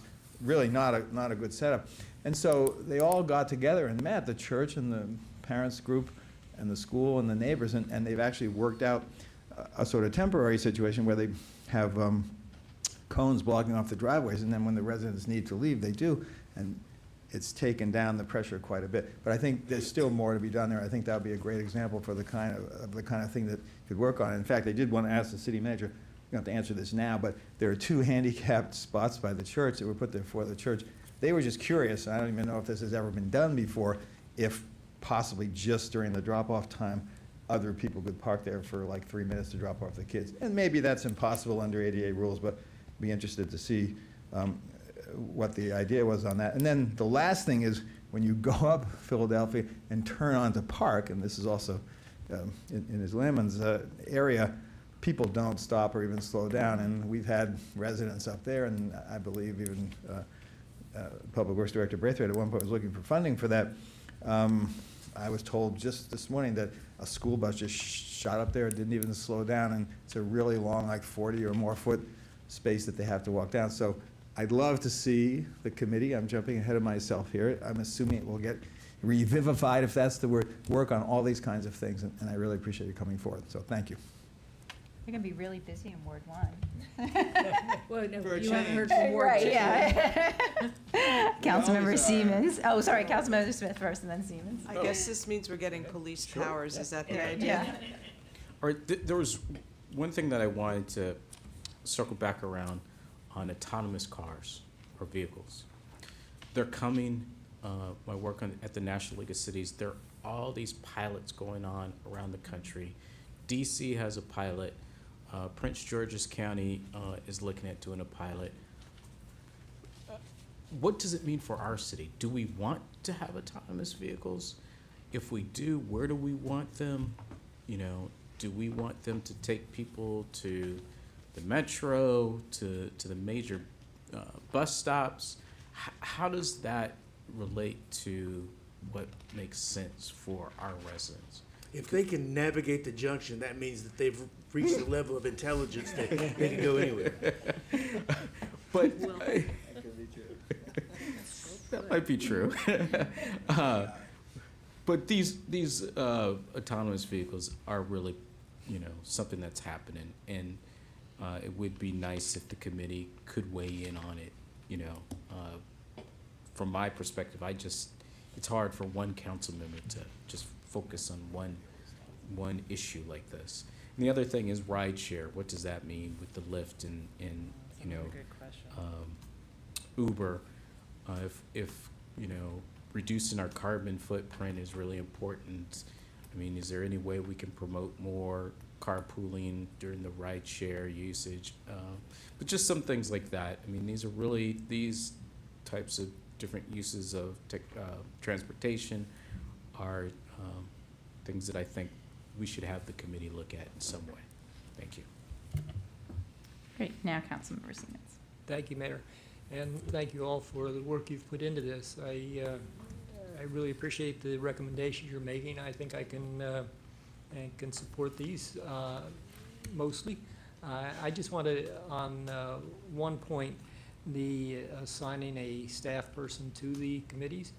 I just wanted to remember back that, you know, we used to have staff member on most committees. And one of the concerns that was expressed, and one of the reasons that council kind of drifted away from that, was that there was a feeling among some people that the staff members became more directive within the committee and kind of led the committee more than the chair of the various committees.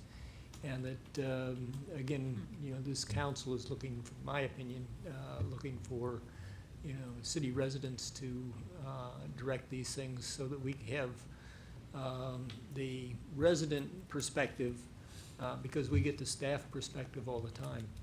And so I would just caution you that in my colleagues, as we think about how to word things, that we be careful to make sure that it's clear what we're expecting from a staff member. Thank you. Okay. Councilwoman Searcy. Thank you all so much for staying with us till almost 10 o'clock. So definitely agree with the recommendations that were made. In terms of staff support, in my mind, I could envision a need for staff to help with like scheduling, just kind of helping to kind of communicate, to serve as a liaison between the council and the committee, which I think is important. In terms of more representation, I think one of the challenges is trying to connect the work of the committee to the numerous issues that people are constantly talking about. I am surprised that this room is not full of people on the Safe Roadways Committee, given the number of emails I get about traffic, cut through, need for sidewalks, bus stops, Purple Line.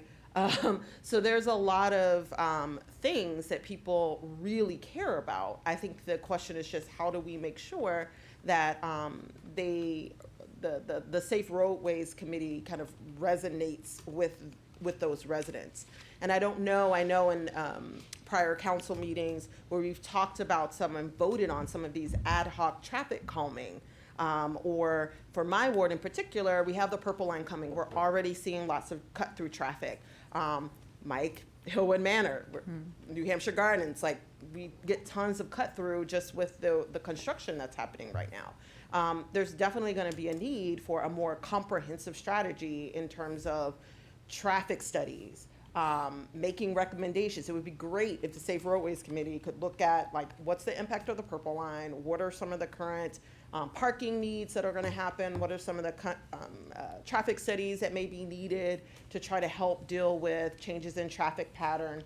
How can we perhaps try to make sure that as we are working with our different colleagues with the county and with the state, that we're making sure we're making the necessary tweaks and lobbying on behalf of the residents that are going to be definitely impacted, not just by construction, but once the mode of transportation is operational. So I think that's something that's really important. In terms of priorities, I would also encourage kind of trying to understand that traffic or that transportation overlay with some of the other priorities that we've talked about. So we've talked about Purple Line is something big. We are talking about housing and ADUs and the fact that people may raise concerns about parking and those kinds of things. So what are some of the transportation aspects of some of these other really major priorities that the council is trying to move forward? And that also would resonate with people and make them want to join. So that's something that I would encourage, and we still have the junction, of course. What happens with SHA and their study, and making sure that we have residents that are not just engaged, pro con, but engaged and knowledgeable enough to try to read through some of those materials and provide professional feedback to the council in terms of any concerns that folks are raising in terms of what SHA may come back with. So I would encourage, when we're thinking through priorities, to try to not just think about safe roadways in the traditional sense, but what are some of the transportation overlays with some of the other big priority activities that are underway in the city as well. Great. Councilwoman DeBala. Yeah, this is great. I think this is a really important committee, and I almost don't care either what you call it. Although if the word was transportation in there and the word safety was in there, that might signal something. But I think this is wonderful, and I really appreciate you taking the time to come with these recommendations. I was thinking along the lines of Councilmember Searcy that traffic calming, pedestrian crosswalks, bus safety, the bike lane on New Hampshire Avenue, the things that people come to me about and ask me about, and I'm like, yeah, I don't know. Those are the kinds of things that it would be great to turn to you all about.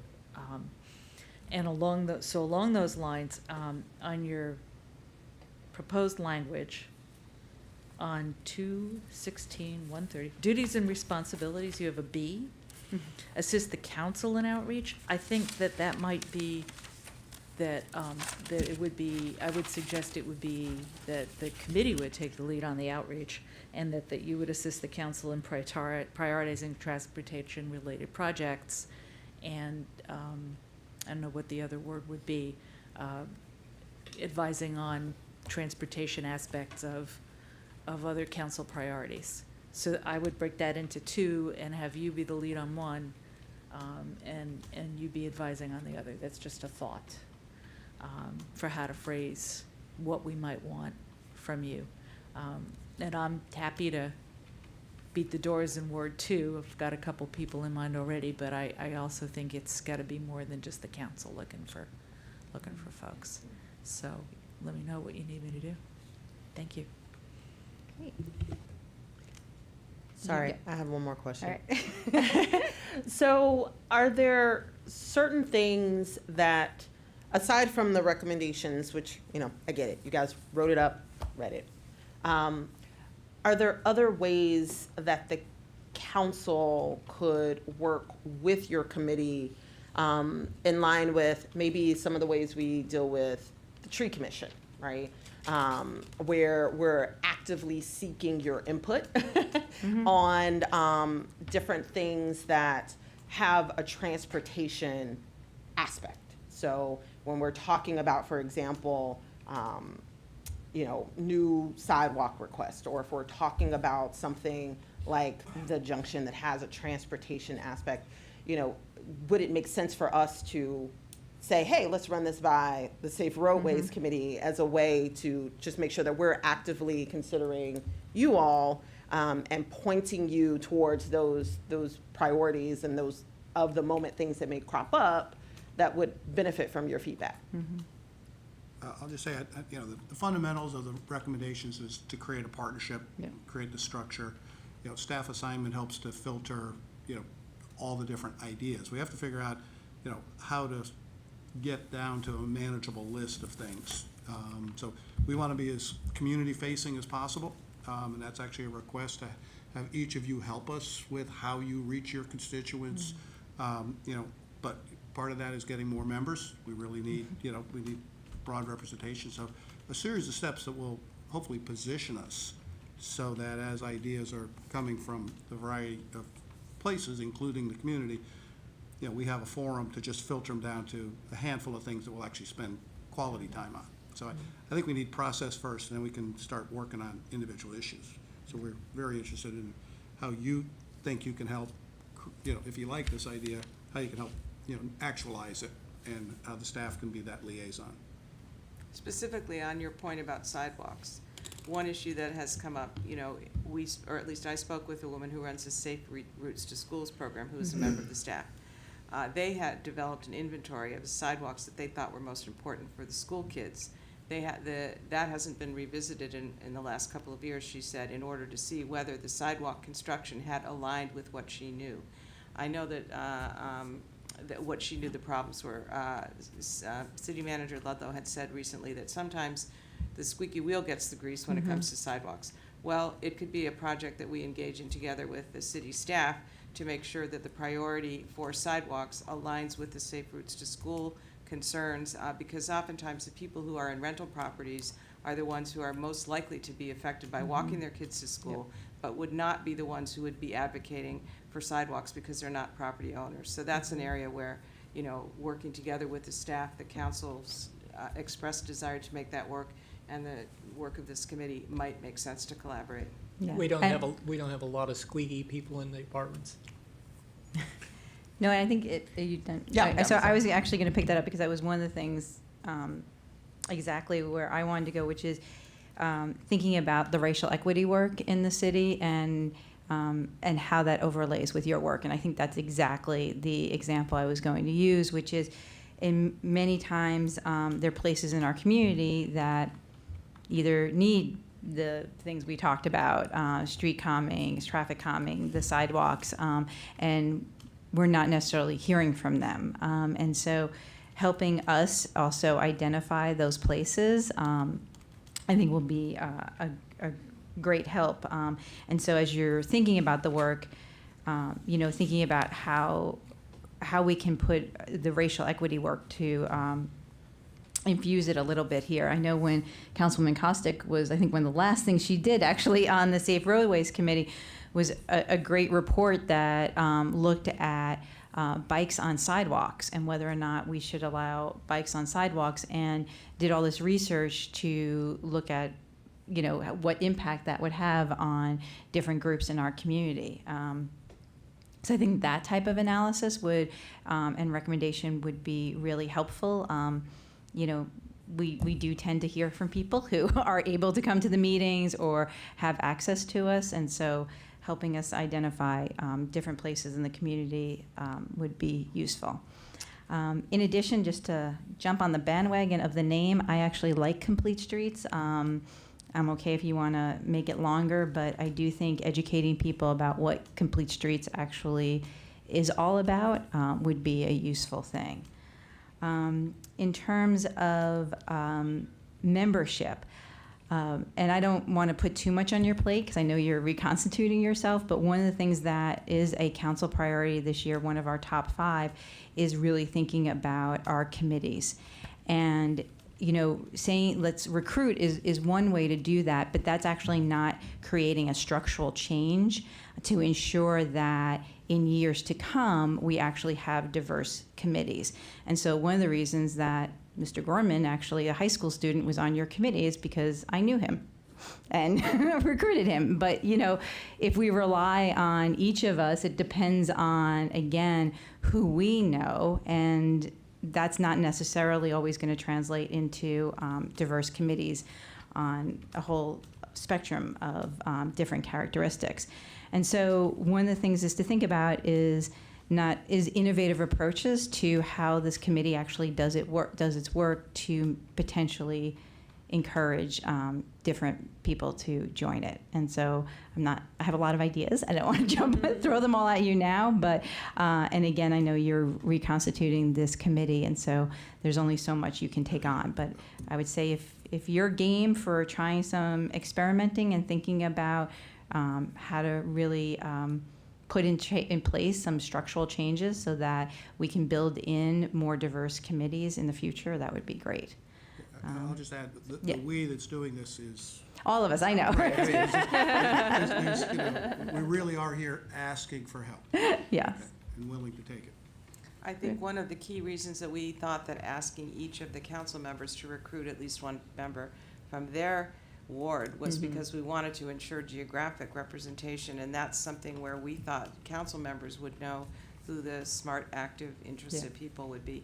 And, you know, one comment I think you made, Councilmember Kostick, was that, or maybe it was Councilmember Searcy, that, you know, where are the people, considering how much people care about this? Well, when the SHA put out their plea for people to participate in the visioning study for the junction, which is only one intersection, they had 108 people apply. And that was in a period of like a week. Yep. So I have a feeling that really this is more an issue of people knowing that this is an opportunity than it is lack of interest. So, I mean, maybe every constituent who writes to you with an issue, recommend that they apply, and we'll have 100 people on this committee next thing you know. Mayor? Yeah. May I say a couple of things? So I wanted to address the issue of the staff role. I very much think that a permanent staff person should be assigned. And, you know, I certainly would never, I don't want any committee that the staff is somehow running the committee. So if there is an issue that you are aware of, please let me know about that. But where it's particularly helpful is that we have a lot of information to share, whether it's data, it's the plans that we're working on, because we have a lot of plans that actually have to do with complete streets and transportation and parking and those kinds of things. And, you know, the back and forth on that could be very useful, I think, on all parties. But also staff really, you know, it's an important role to help facilitate between members and the council, and I think, you know, I would hope that that would happen. As to the name, both safe roadways and complete streets just talk about a physical hardscape. And that's why I do appreciate the idea of transportation or safety or something else in the name, because it's more how do we interrelate with the street and the sidewalk and the crossings and stuff that I think is important. That's not to say that I'm not a huge fan of complete streets, because I am, but that really is a hardscape item. And as to safe routes to schools and sidewalks and things, you know, we do wherever it is possible to be systematic, so that we're not just relying on somebody loud, but where needs are or how those things get met is much preferable for us. And I think we would very much love to have some input on those kinds of ideas for as we do our investigations and things. So I'm looking forward to this committee. I don't care what it's really named, but it's something that affects us across a number of departments, our police department, recreation, as well as planning and public works. So we can't wait to be able to be helpful. Councilman Kostick, do you have I just actually related to the comment that you made there. One thing I do think to think about is that the committee does reach across multiple departments. It is related to housing and community development in the planning side, in terms of the maintenance and the actual construction of streets and sidewalks, it's public works. And then in terms of the enforcement, it's the police. And the data as well is the police. So, you know, obviously you can't have a staff member from all of those departments, but as much as possible, I think finding ways to coordinate when there are questions or issues that come up with those different departments, you know, being able to have one staff person that you can go to who can point you to, oh, this is an issue we need to address with a different staff member, I think would be useful. The other thing is, going to your point regarding the outpouring of interest in the Junction group, the Junction, SHA Junction Advisory Group. I think some of that is because it's so task-focused. I mean, I think it's easier to recruit people when you have a really specific task in front of you, rather than this really broad, you know, we're gonna work on transportation in the city, and what does that mean? And so I think actually creating some more tangible tasks that the committee is working on and projects that you're working on, and working with us to define those priorities and to be able to go out and say, here are 3 things we're going to do this year, or here's the big thing we're going to do this year, I think might really help with getting people interested and being able to see how they could be a contributing member and why they might want to join it. So that's just something to think about a little more. Terry? Yeah, I just wanted on the name, I was thinking of based on what Ms. Ludlow said, it's really about people more than transportation. It's people moving that we're talking about. That doesn't solve your problem, but that gives you another perspective on it. Sounds like Disney World. People in motion. Movers. So I was just going to say the next steps is, I don't know if the committee feels like maybe taking back some of this feedback, sorry, and it's getting late, and thoughts, and seeing if there's anything you want to revise or think about. Don't necessarily have to.